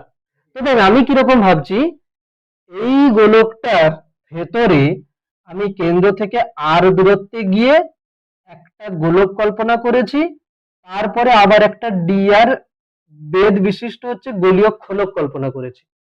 ওই যে আয়তনটা, ওই আয়তনে কত আধান আছে আমি বার করব। এরপরে যদি আমি আরটাকে বাড়িয়ে বাড়িয়ে ক্যাপিটাল আর পর্যন্ত নিয়ে যাই, তাহলে পুরো গোলক পাওয়া যাবে, হ্যাঁ কি না। আমি কি করলাম, কেন্দ্র থেকে স্মল আর ব্যাসার্ধ পর্যন্ত গিয়ে একটা গোলীয় খোলক কল্পনা করলাম, ওই গোলীয় খোলকে আধান আমি ডিকিউ বার করে নিলাম। তাহলে পুরো গোলকে আমি আধান কি করে করব না, স্মল আর এর আমি ইন্টিগ্রেশন করব 0 টু ক্যাপিটাল আর। তাহলে ছোট ছোট খোলককে জুড়ে জুড়ে একটা বড় নিরেট গোলক করা যাবে। বোঝা গেল কি, এখানে তাহলে রোটা ছিল কি, রো নট বাই আর, ডিভিটা কত পেয়েছি 4 পাই আর স্কোয়ার ডিআর। বেশ, এবারে টোটাল যদি আমি আধান পেতে চাই কি করব, ইন্টিগ্রেশন করে দেব। টোটাল আধান পেতে গেলে আমাকে ইন্টিগ্রেশন করতে হবে, তাহলে কিউ সমান কি হবে, ইন্টিগ্রেশন, আমি এক কাজ করি, কনস্ট্যান্ট গুলোকে বাইরে নিয়ে নিই, 4 পাই রো নট বাইরে নিয়ে নিলাম, নিচে আর উপরে আর স্কোয়ার, তাহলে আর ডিআর।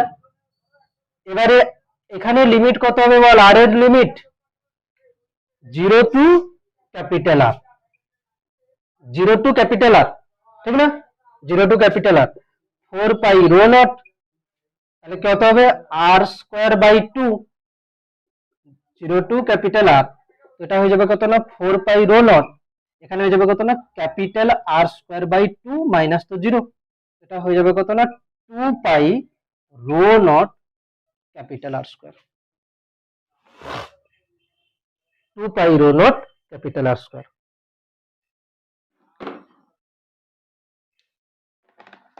যদি এই কোশ্চেনটা গোলীয় খোলক দিয়ে দিত কি হতো, গোলীয় খোলক বলতে কি, এরকম দিত,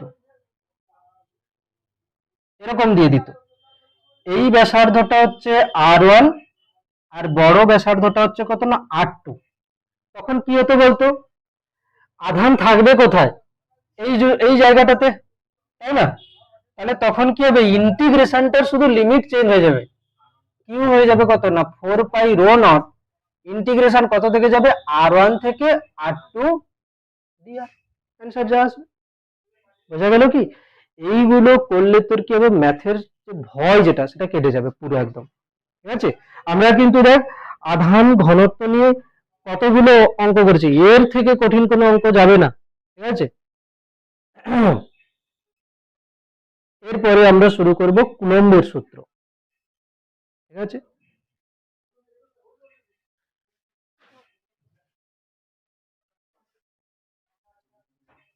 কুলম্বের সূত্র ক্লাস 10-এ পড়েছিলিস, মনে আছে কুলম্বের সূত্র, হ্যাঁ, একটু মনে নেই, ফর্মুলাটা তো মনে আছে, হ্যাঁ, ওইটা মনে আছে মানে অনেক মনে আছে তোদের। ঠিক আছে, এগুলো নিয়ে কারোর সমস্যা আছে কিনা, ঠিকঠাক আছে না, অসুবিধা তো নেই। চলো, লিখতে কারোর বাকি আছে, হয়ে গেছে।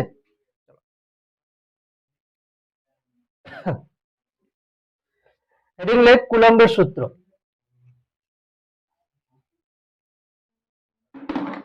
কুলম্বের সূত্র,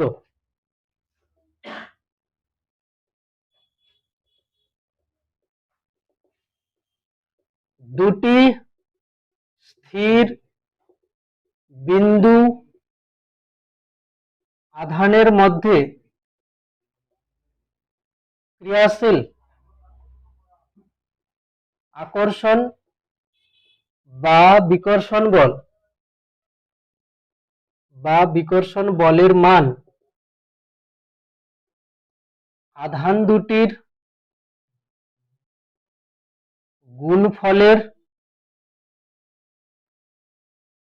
সহিত সমানুপাতিক এবং দূরত্বের বর্গের ব্যস্তানুপাতিক।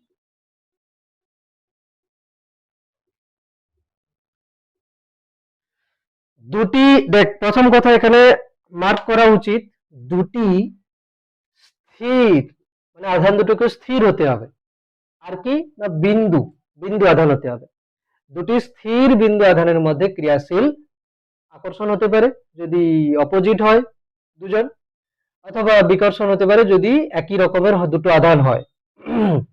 আধান দুটির গুণফলের সহিত সমানুপাতিক এবং দূরত্বের বর্গের ব্যস্তানুপাতিক। দূরত্বের বর্গের ব্যস্তানুপাতিক হচ্ছে, আমি আর ওই রকম করে লিখছি না বাচ্চাদের যে এফ সমানুপাতিক Q1 Q2 যখন আর স্থির, আবার এফ সমানুপাতিক, একেবারে লিখে দিচ্ছি F proportional to Q1 Q2 by r square. এখানে লিখে দিচ্ছি একটা আধান Q1 একটা আধান Q2, এদের মধ্যে ডিসটেন্স হচ্ছে কত আর।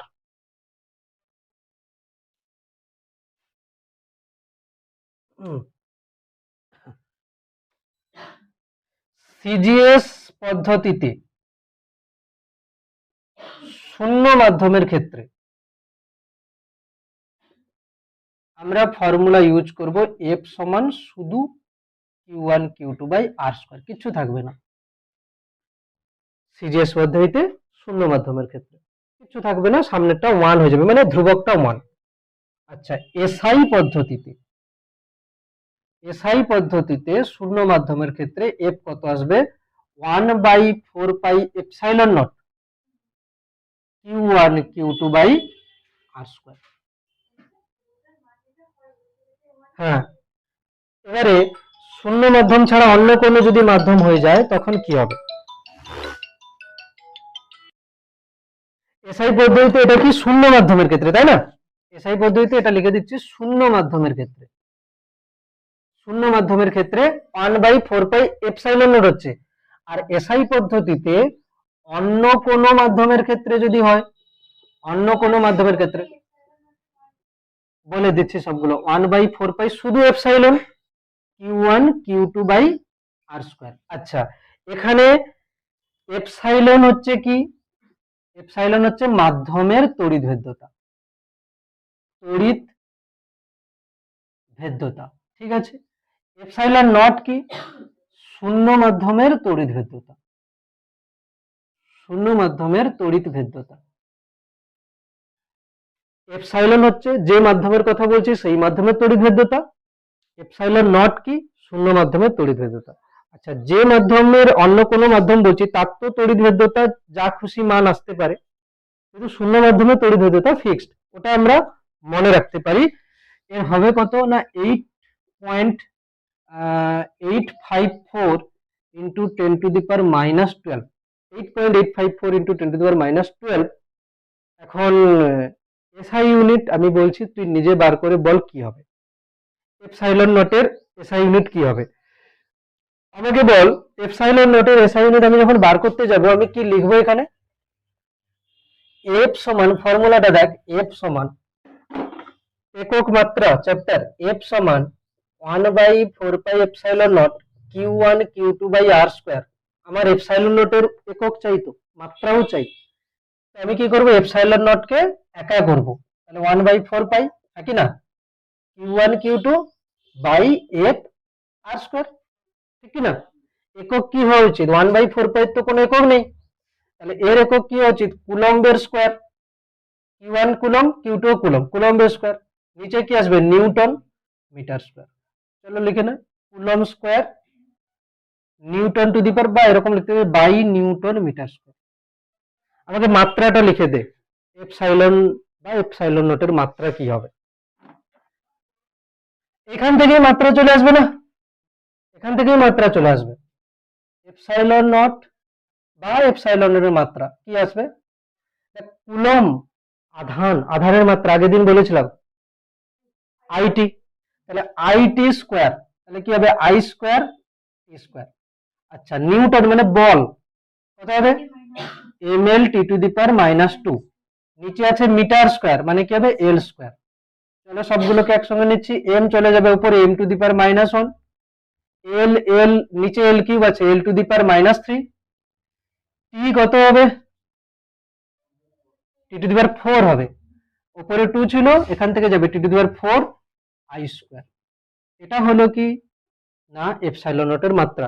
এগুলো কিন্তু ইম্পর্টেন্ট, এপসাইলন নটের মাত্রা দিয়েও কোশ্চেন দিয়ে দেবে যে এপসাইলন নটের মাত্রা কি হবে। এপসাইলন নটের মাত্রা কি হচ্ছে, এটা মুখস্থ রাখার দরকার নেই, এগুলো মুখস্থ থাকবেও না, বার করে নিতে হবে সঙ্গে সঙ্গে। তাহলে এপসাইলন নটের মান কত হচ্ছে 8.854 into 10 to the power -12 coulomb square by newton metre square. ঠিক, তবে আমরা অঙ্ক করার সময় 1/4 পাই এপসাইলন নটের মানটা একসঙ্গে মনে রাখি, কত হবে 1/4 পাই এপসাইলন নটের মানটা 9 into 10 to the power 9 direct লিখি, 9 into 10 to the power 9 SI unit. আমরা যখন অঙ্ক করব তখন 1/4 pi epsilon not K direct লিখে দেবো কি 9 ইনটু 10 টু দি পাওয়ার 9।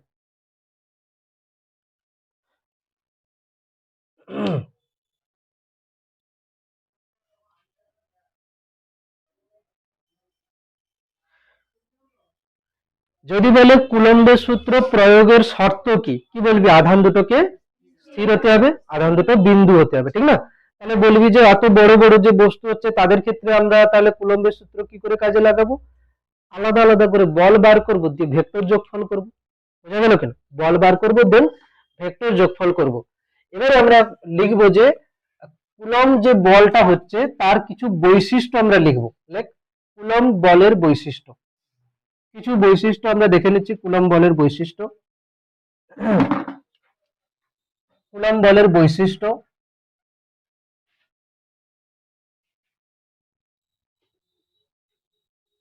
আমরা যেমন মহাকর্ষ বলের বৈশিষ্ট্য লিখেছিলাম না, সেম টাইপের বৈশিষ্ট্য আসবে, কেন কি সূত্রটাও সেম টাইপের, তাই না? তো প্রথম আসবে এটা কি, কেন্দ্রীয় বল, কেন্দ্রীয় বল সেন্ট্রাল ফোর্স। কেন্দ্রীয় বল কাদের বলে, যারা দেখবি যে দুটো বস্তু, দুটো কণার মধ্যে যে বল কাজ করছে সেই বলটা যদি ওদের সংযোজককারী সরল রেখা বরাবর হয়, মানে ধরো এটা Q1, এটা একটা আধান, এটা একটা আধান Q2, তো বলটা কি হবে, যদি আকর্ষণ হয় তাহলে এদিকে হবে, যদি বিকর্ষণ হয় তাহলে বাইরের দিকে হবে, তবে বলটা কি হবে, ওদের সংযোজককারী সরল রেখা বরাবর হবে। এমনটা কখনো হবে না যে এদের সংযোজককারী সরল রেখা এটা, এর উপরে বল লাগছে এদিকে, এর উপরে বল লাগছে কোথাও এদিকে, এরকমটা কোনোদিন হবে না। তো বল কি হবে, সংযোজককারী সরলরেখা বরাবর। লিখে দিচ্ছি, বল সংযোজককারী, বল বল ক্রিয়া করে, বা আমি লিখে দিচ্ছি আধান দুটির সংযোজককারী, আধান দুটির সংযোজককারী সরল রেখা বরাবর বল কাজ করে। ঠিক আছে, সংযোজককারী সরল রেখা বরাবর আকর্ষণ বা বিকর্ষণ বল কাজ করবে, ওই রেখার থেকে কোনো কোণ করে এরকম বল কাজ করবে না। 2 নম্বর পয়েন্ট হচ্ছে কি, সংরক্ষী বল। কুলম্ব বল কিন্তু একটা সংরক্ষী বল।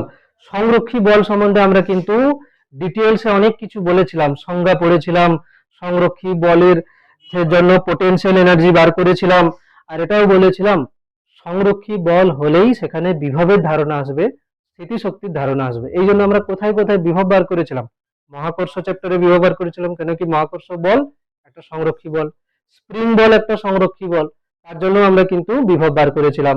আর কোথায় বার করেছিলাম, যেখানে সরল দোলগতিতে, সেক্ষেত্রেও কিন্তু আমরা বিভব বার করেছিলাম বা পোটেনশিয়াল এনার্জি বার করেছিলাম।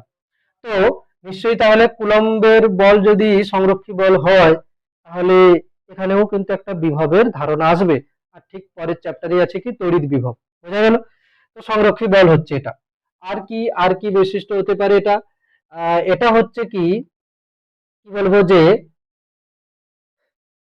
নিউক্লিয়াসের ব্যাসার্ধের চেয়ে বেশি দূরত্বের জন্য প্রযোজ্য হবে। নিউক্লিয়াসের ব্যাসার্ধের চেয়ে বেশি দূরত্বের জন্য প্রযোজ্য হবে।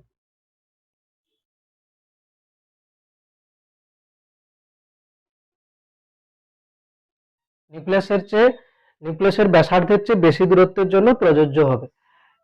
কেন কি তোরা জানিস যে পরমাণুর নিউক্লিয়াসের মধ্যে প্রোটন নিউট্রন থাকে, ওদের মধ্যে কিন্তু ওরকম কুলম্ব বল কাজ করে কি, ওখানে কিন্তু কাজ করে কি নিউক্লিয় বল, ঠিক না? কুলম্ব বল কোথায় কাজ করবে, কেমিস্ট্রিতে আপাতত একটু হলেও পড়েছিস যে প্রোটন নিউক্লিয়াসে যে আছে তার সঙ্গে নিউক্লিয়াসকে বাইরে যে কেন্দ্র করে ইলেকট্রন ঘুরছে তাদের মধ্যে যে বল কাজ করে সেটা কিন্তু কুলম্বের সূত্র। কেমিস্ট্রিতে তো করেছিস, ব্যাসার্ধ বার করো, বেগ বার করো, ফর্মুলাতে ছিল জেডি into E by r square সমান ফোর্স ছিল ওখানে। আমরা কিন্তু ওখানে কুলম্বের সূত্র কাজ করেছি, কেন? ইলেকট্রন নিউক্লিয়াসের বাইরে আছে, কিন্তু নিউক্লিয়াসের ভেতরে যে প্রোটন গুলো আছে তাদের মধ্যে কি কুলম্বের বল কাজ করছে এরকম? ওরকম কিন্তু কুলম্বের বল কাজ করছে না, কি কাজ করছে ওখানে? নিউক্লিয় বল কাজ করছে। ঠিক আছে, নিউক্লিয়াসের ব্যাসার্ধ আমি বলে দিচ্ছি, এটা 1 থেকে 1.5 ফার্মি। ফার্মি মানে কি? এক ফার্মি মানে 10⁻⁻15 মিটার। যদি কোশ্চেন দিয়ে দেয় যে কত দূরত্বের ক্ষেত্রে কুলম্বের সূত্রটা প্রযোজ্য হবে না, এরকম কিছু অপশন দিয়ে দিল, যদি দেখিস যে এক 1.5 ফার্মির চেয়ে কম দূরত্ব দিচ্ছে তাহলে কিন্তু সেক্ষেত্রে কুলম্বের সূত্র প্রযোজ্য কিন্তু হবে না। হ্যাঁ, 1 থেকে 1.5 ফার্মি, অ্যাপ্রক্সিমেট যদি আমি বলি 1 থেকে 1.5 ফার্মি।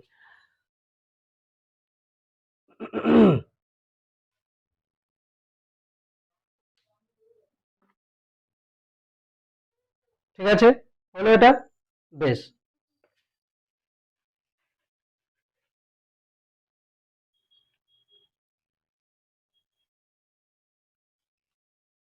এবারে হেডিং লিখবি আপেক্ষিক তড়িৎভেদ্যতা বা পরাবৈদ্যুতিক ধ্রুবক।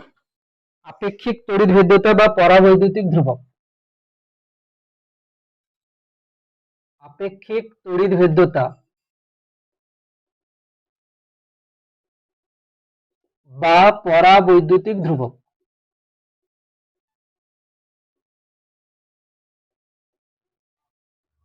আপেক্ষিক তড়িৎভেদ্যতা ইংরেজি কি হবে? Relative permittivity. Relative permittivity. এরপরে দেখবি একটা আসবে পারমিয়েবিলিটি, ওটা হচ্ছে চৌম্বক ভেদ্যতা। আর পরাবৈদ্যুতিক ধ্রুবক ইংরেজি কিনা ডাই ইলেকট্রিক কনস্ট্যান্ট। ডাইইলেকট্রিক কনস্ট্যান্টকে কে দিয়ে ডিনোট করে, আর রিলেটিভ পারমিটিভিটিকে এপসাইলন আর দিয়ে ডিনোট করে, দুটোই সেম। অ্যাকচুয়ালি এপসাইলন আর সমান কে, সেম জিনিস, যেটা হচ্ছে কিনা এপসাইলন বাই এপসাইলন নট, মানে কোন মাধ্যমের তড়িৎভেদ্যতা বাই শূন্য মাধ্যমের তড়িৎভেদ্যতা। কোন মাধ্যমের তড়িৎভেদ্যতাকে শূন্য মাধ্যমের তড়িৎভেদ্যতা দিয়ে ভাগ করলে যেটা আসবে সেটাই হবে কি পরাবৈদ্যুতিক ধ্রুবক। কোনো একক থাকবে? নো ইউনিট, এরকম লিখে দিচ্ছি, নো ডাইমেনশন, কোনো একক থাকছে না আর মাত্রাও থাকছে না। শূন্য মাধ্যমের কে কত আসবে? শূন্য মাধ্যমের কে আসবে কত? 1 এপসাইলন আর। ধাতুর কে আসবে কত? ইনফিনিটি। ধাতুর পরাবৈদ্যুতিক ধ্রুবক কি আসবে? অসীম।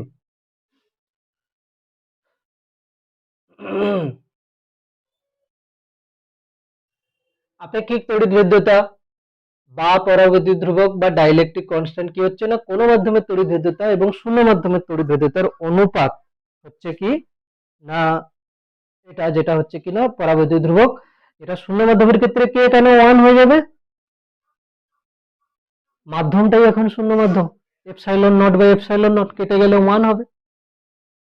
আর ধাতুর ক্ষেত্রে কে কেন ইনফিনিটি হয়ে যাবে? কারণ কি ধাতুর ক্ষেত্রে এপসাইলন নটটা অনেক বড়, ধাতুর ক্ষেত্রে এপসাইলন অনেক বড়, ধাতুর তড়িৎ ভেদ্যতা অনেক বড়।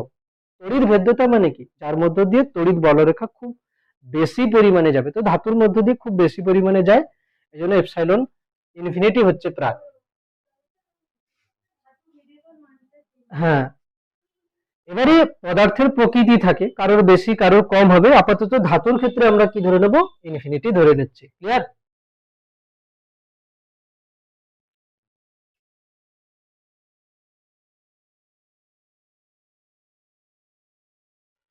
কুলম্বের সূত্রের ভেক্টর রূপ করছি তার আগে একটা পার্ট একটু ছোট আমি ওখান থেকে মিস করে গেছি, যেটা অ্যাকচুয়ালি ধারক বিভব চ্যাপ্টারে করলেও করা যায়, তবে এখানে করাটা উচিত। যেটা আমি আধান বন্টন লিখেছিলাম সেই জায়গাটাতে বলছি। দেখ, প্রথমে ধরো এখানে স্টার দিয়ে লিখে নে কি হচ্ছে। ধরো একটা ধাতব গোলক ধরো, এর ব্যাসার্ধ কত R1, এটাকে আমি Q1 আধান দিয়েছি, ঠিক না।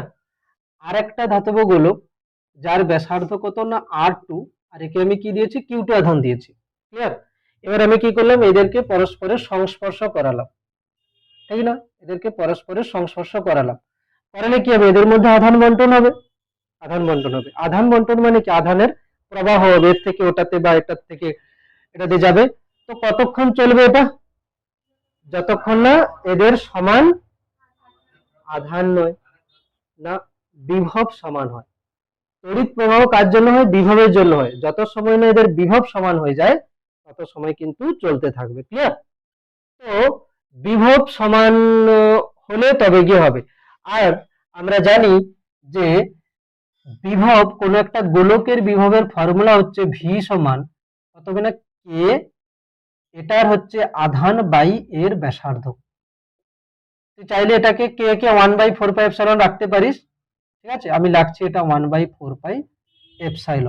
আর এই গোলকের বিভব কত হবে, 1/4πε0, শূন্য মাধ্যমে হচ্ছে এগুলোকে। তো এটা হচ্ছে কত না Q2/R2, ঠিক না। তো দেখ, এখন হচ্ছে বিভব আছে এদের এরকম, অ্যাকচুয়ালি আমি আধান বন্টনের পরে দেখালে হতো, এরকম দেখে দিই। প্রথমে বিভবের আমার দরকার নেই, ছাড়ো, প্রথমে যা বিভব আছে থাক, কোনো সমস্যা নেই। যখন আমি এদেরকে স্পর্শ করিয়ে দেব তখন দুজনের বিভব আমাকে সমান করতে হবে, তো আমি ধরে নিচ্ছি এর এখন আধান পেয়ে গেছে Q1 ড্যাশ, কত Q1 ড্যাশ, আর এটা এখন আধান পেয়ে গেছে কত না Q2 ড্যাশ। আগে যে আধান ছেড়েছিল, এখন আধান বন্টন হয়েছে, কেউ আধান ছেড়েছে কেউ নিয়েছে, নিয়ে এর এখন আধান হয়েছে কত Q1 ড্যাশ, এর আধান হয়েছে কত Q2 ড্যাশ। এখন কিন্তু দুজনের বিভব সেম হবে, আমার ওটাই চাই। এখন এর বিভব কত হবে কে, ধরো আমি কোনো রেশিও নিচ্ছি 1/4πε, এটা মাধ্যম, Q1 ড্যাশ বাই R1, আর এটা কত হবে না 1/4πε Q2 ড্যাশ বাই R2, এটা কাটছে। তো Q1 dash by Q2 dash কত হবে, R1/R2। আমার এটা চাই যে দুজনের মধ্যে যে আধান বন্টন হবে তাদের ব্যাসার্ধের সমানুপাতিক হবে। বোঝা গেল কি, তাদের ব্যাসার্ধের সমানুপাতিক হবে। এই যে বিভবের ফর্মুলা লিখেছি, বিভব চ্যাপ্টারে গেলে আমরা অলরেডি বুঝে যাব যে বিভবের ফর্মুলা কি হবে না, ওই যে কুলম্বের ধ্রুবক ইনটু আধান বাই ব্যাসার্ধ, এটা আমি পেয়ে গেছি এখন, তাই না। Q1 dash by Q2 dash সমান R1/R2, ঠিক না। আচ্ছা আমাকে বল, দুটো সংখ্যার অনুপাত আমি পেয়েছি, তাই না। তাহলে বলতো আমি Q1 ড্যাশ কত আসবে, Q1 ড্যাশ আসবে আনুপাতিক ভাগাকার R1/R1 প্লাস R2 ইন্টু মোট আধান, দুজনের মোট আধান কত ছিল Q1 প্লাস Q2। আমরা দেখ Q1 dash by Q2 dash মানে আধানের অনুপাত দেওয়া আছে। মোট আধান কত না Q1 dash plus Q2 dash সমান কিন্তু Q1 প্লাস Q2, আধানের সংরক্ষণ নীতি। আগে এদেরকে টাচ করার আগে যা মোট আধান ছিল, টাচ করার পরেও তো মোট আধান সেম থাকবে। একজনের থেকে আরেকজনের গেছে কিন্তু মোট আধানের তো কোনো পরিবর্তন হবে না। তাহলে Q1 dash plus Q2 dash মানে মোট আধান সমান কিন্তু এই Q1 প্লাস Q2। তাহলে আমি কি করব এখানে, যে Q1 ড্যাশ হবে মানে প্রথম গোলকটা আধান বন্টনের পরে আধান পাবে কত না R1/R1 plus R2 into Q1 plus Q2। Q2 dash কত হবে না আনুপাতিক ভাগাকার R2/R1 প্লাস R2 ইন্টু মোট আধান Q1 প্লাস Q2। ক্লিয়ার? মোট আধান Q1 প্লাস Q2। ভেবে দেখ যদি দুজনের ব্যাসার্ধ সমান হয়, মানে একই টাইপের গোলক হয়, মানে 1:1, তখন কত হবে? এটা 1/2 1/2 করে আসবে, 1/2 1/2 করে আসবে। তারপরে তো দেখ, আমি অঙ্ক দিচ্ছি এরপরে। দেখ, দুটো গোলক যদি একই ব্যাসার্ধের হয়ে যায়, তাই না, দুটো গোলক যদি সেম টাইপের হয়ে যায়, তাহলে কি করবে? দেখ, একজন পাবে কত? 1/1+1। দেখ, অনুপাত কত হবে? এর ব্যাসার্ধ আর এর ব্যাসার্ধ সমান হয়ে গেলে কি হবে? 1:1। তাহলে কি হবে? 1/1+1, মানে হাফ ইন্টু মোট আধান, হাফ ইন্টু মোট আধান, মানে দুটো গোলক যদি সেম হয় তাদেরকে টাচ করালে কি হবে? হাফ হাফ হয়ে যাবে আধান। ক্লিয়ার? এরকম একটা কোশ্চেন নিচ্ছি, বেশ ভালো কোশ্চেন করেছিল, যেটা নিট 2025-এ পড়েছিল। এবার আমি নিচ্ছি এটা। আচ্ছা, কি এখানে? আচ্ছা আচ্ছা আচ্ছা।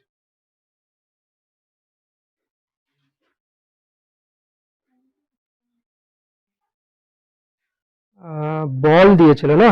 আচ্ছা, লেখ, দুটো একই ব্যাসার্ধের গোলক, দুটি একই ব্যাসার্ধের পরিবাহী গোলক, দুটো একই ব্যাসার্ধের পরিবাহী গোলক। এটা তোদের ছায়াপ্রকাশনী বইয়ের প্রবলেম সেটেও আছে, খুব সম্ভবত 3 নম্বর প্রবলেম সেটে আছে। কি হবে? কি বলছি না, দুটি একই ব্যাসার্ধের পরিবাহী গোলক বি এবং সি, ক্যাপিটাল বি এবং ক্যাপিটাল সি, ক্যাপিটাল বি এবং ক্যাপিটাল সি, যাদের আচ্ছা, ক্যাপিটাল বি এবং ক্যাপিটাল সি, এবং তাদের আধান সমান, তাদের আধান সমান।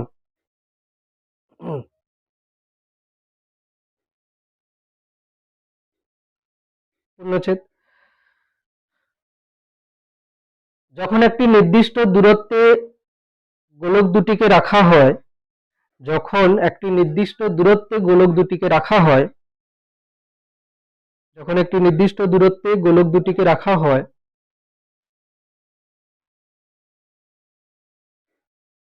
তখন তাদের মধ্যে ক্রিয়াশীল বল ক্যাপিটাল এফ, তখন তাদের মধ্যে ক্যাপিটাল বল, তাদের মধ্যে বল হচ্ছে ক্যাপিটাল এফ। পূর্ণচ্ছেদ।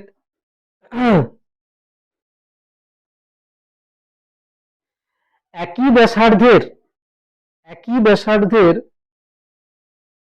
অপর একটি গোলক, একই ব্যাসার্ধের অপর একটি পরিবাহী গোলক, একই ব্যাসার্ধের অপর একটি পরিবাহী গোলক ক্যাপিটাল এ, ক্যাপিটাল এ,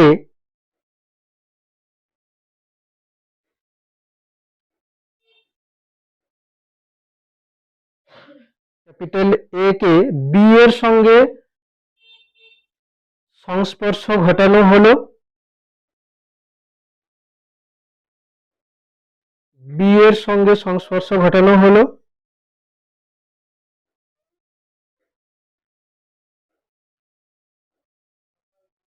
এবং পরে সি এর সঙ্গে সংস্পর্শ ঘটানো হলো, এবং পরে সি এর সঙ্গে সংস্পর্শ ঘটানো হলো। পূর্ণচ্ছেদ। বি এবং সি কে, বি এবং সি কে আগের ব্যবধানে রাখলে, আগের ব্যবধানে রাখলে এখন তাদের মধ্যে ক্রিয়াশীল বল কত হবে?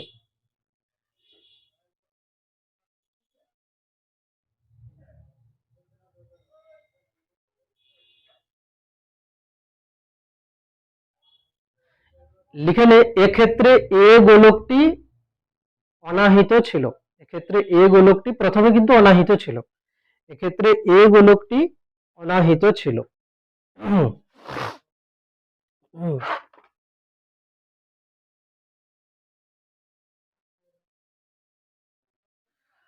হ্যাঁ, বল কি হবে এবার, চেষ্টা কর। যথেষ্ট বড় কোশ্চেন, অপশন দেবো? হ্যাঁ, অপশন দেবো? অপশন দিয়েই দিচ্ছি, চলো অপশন দিয়ে দিচ্ছি।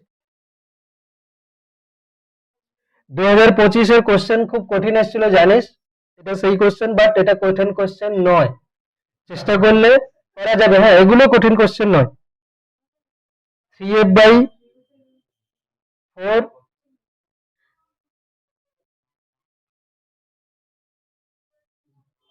3f/8। চলো,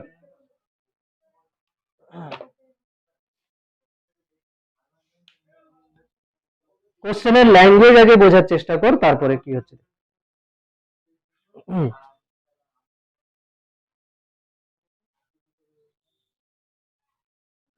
দেখ, যখন যথেষ্ট লেন্দি কোশ্চেন হয়ে যাবে তখন চেষ্টা করবি যে পুরো স্টেপ বাই স্টেপ বোঝার। প্রথম লাইন কি ছিল যে বি এবং সি দুটো গোলক ইকুয়ালি চার্জ, তাই না, সেম চার্জ আছে। তো দেখ, এখানে আমি লিখছি না বি, এটা হচ্ছে বি গোলক, তুই ধরে নে এর আধান কিউ। আর সি গোলক, যেটারও আধান কিন্তু কত হচ্ছে না, কিউ।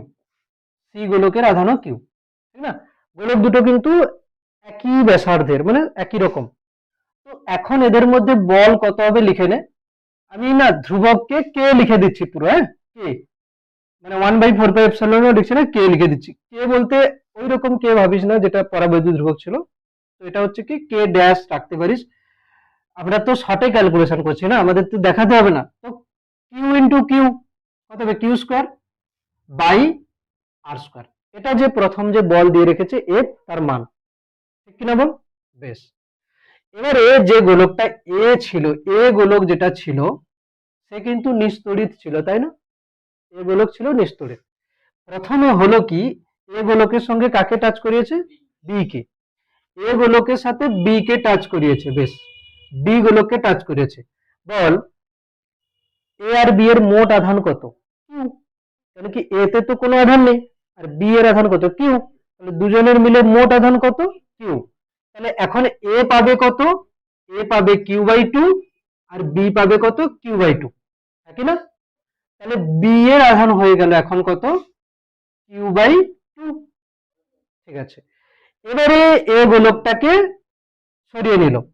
এই এ গোলক যাতে কিন্তু এখন আধান আছে কত, কিউ/2, তাকে কার সঙ্গে স্পর্শ করাবে, সি এর সাথে।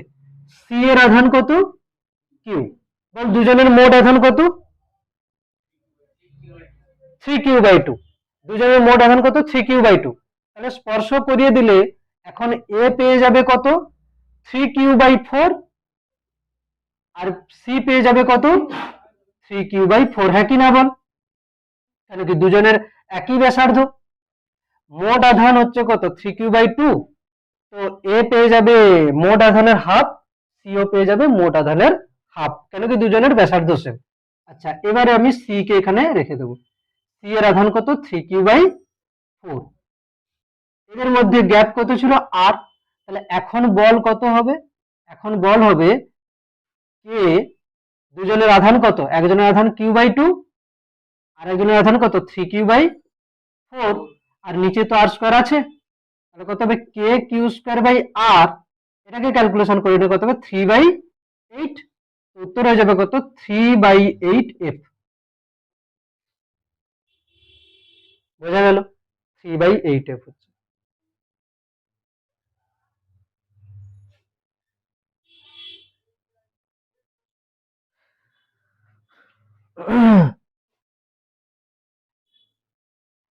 এখন দেখ, এই চিন্তা ভাবনাটা যদি ফার্স্ট হয়ে যায় তাহলে ইজি। যেমন আমি তো এরকম করব না, কিউ কিউ আছে, এফ হচ্ছে কত। দেখ, অনেকে এগুলো লেখার সময় কে লিখবেই না, কে কে লিখবে না, শুধু কি লিখবে, কিউ²/আর, কিউ²/আর, ঠিক আছে। এরপরে দেখ, এ আর বি কে যখন যোগ করা হবে, এ তে কোনো আধান নেই, বি তে আধান কিউ, তাহলে বি কত পেয়ে যাবে, কিউ/2। এরপরে কি হবে, ওই এ আর সি কে যদি জোড়া হয়, এ তে আধান কিউ/2 আর সি তে আধান কিউ, তাহলে 3q/2 তার হাফ হয়ে যাবে দুজনের ক্ষেত্রে 3q/4। তাহলে উত্তর হয়ে যাবে এটা। দু লাইন আসবে, দু লাইন আসবে বড় জোর। আর স্কোয়ার অমিট হয়ে গেছে, তো 3f/8। ক্লিয়ার। এই প্রশ্নে থাকবে আজকের হেডিং দিয়ে রেখে দিবি যে কুলম্বের সূত্রের ভেক্টর রূপ। অলরেডি আমরা মহাকর্ষর সূত্রেরও ভেক্টর রূপ করে রেখেছিলাম, সেমই আসবে। হেডিং দিয়ে রেখে দিবি কুলম্বের সূত্রের ভেক্টর রূপ। এই প্রশ্ন থাকলো আজকে।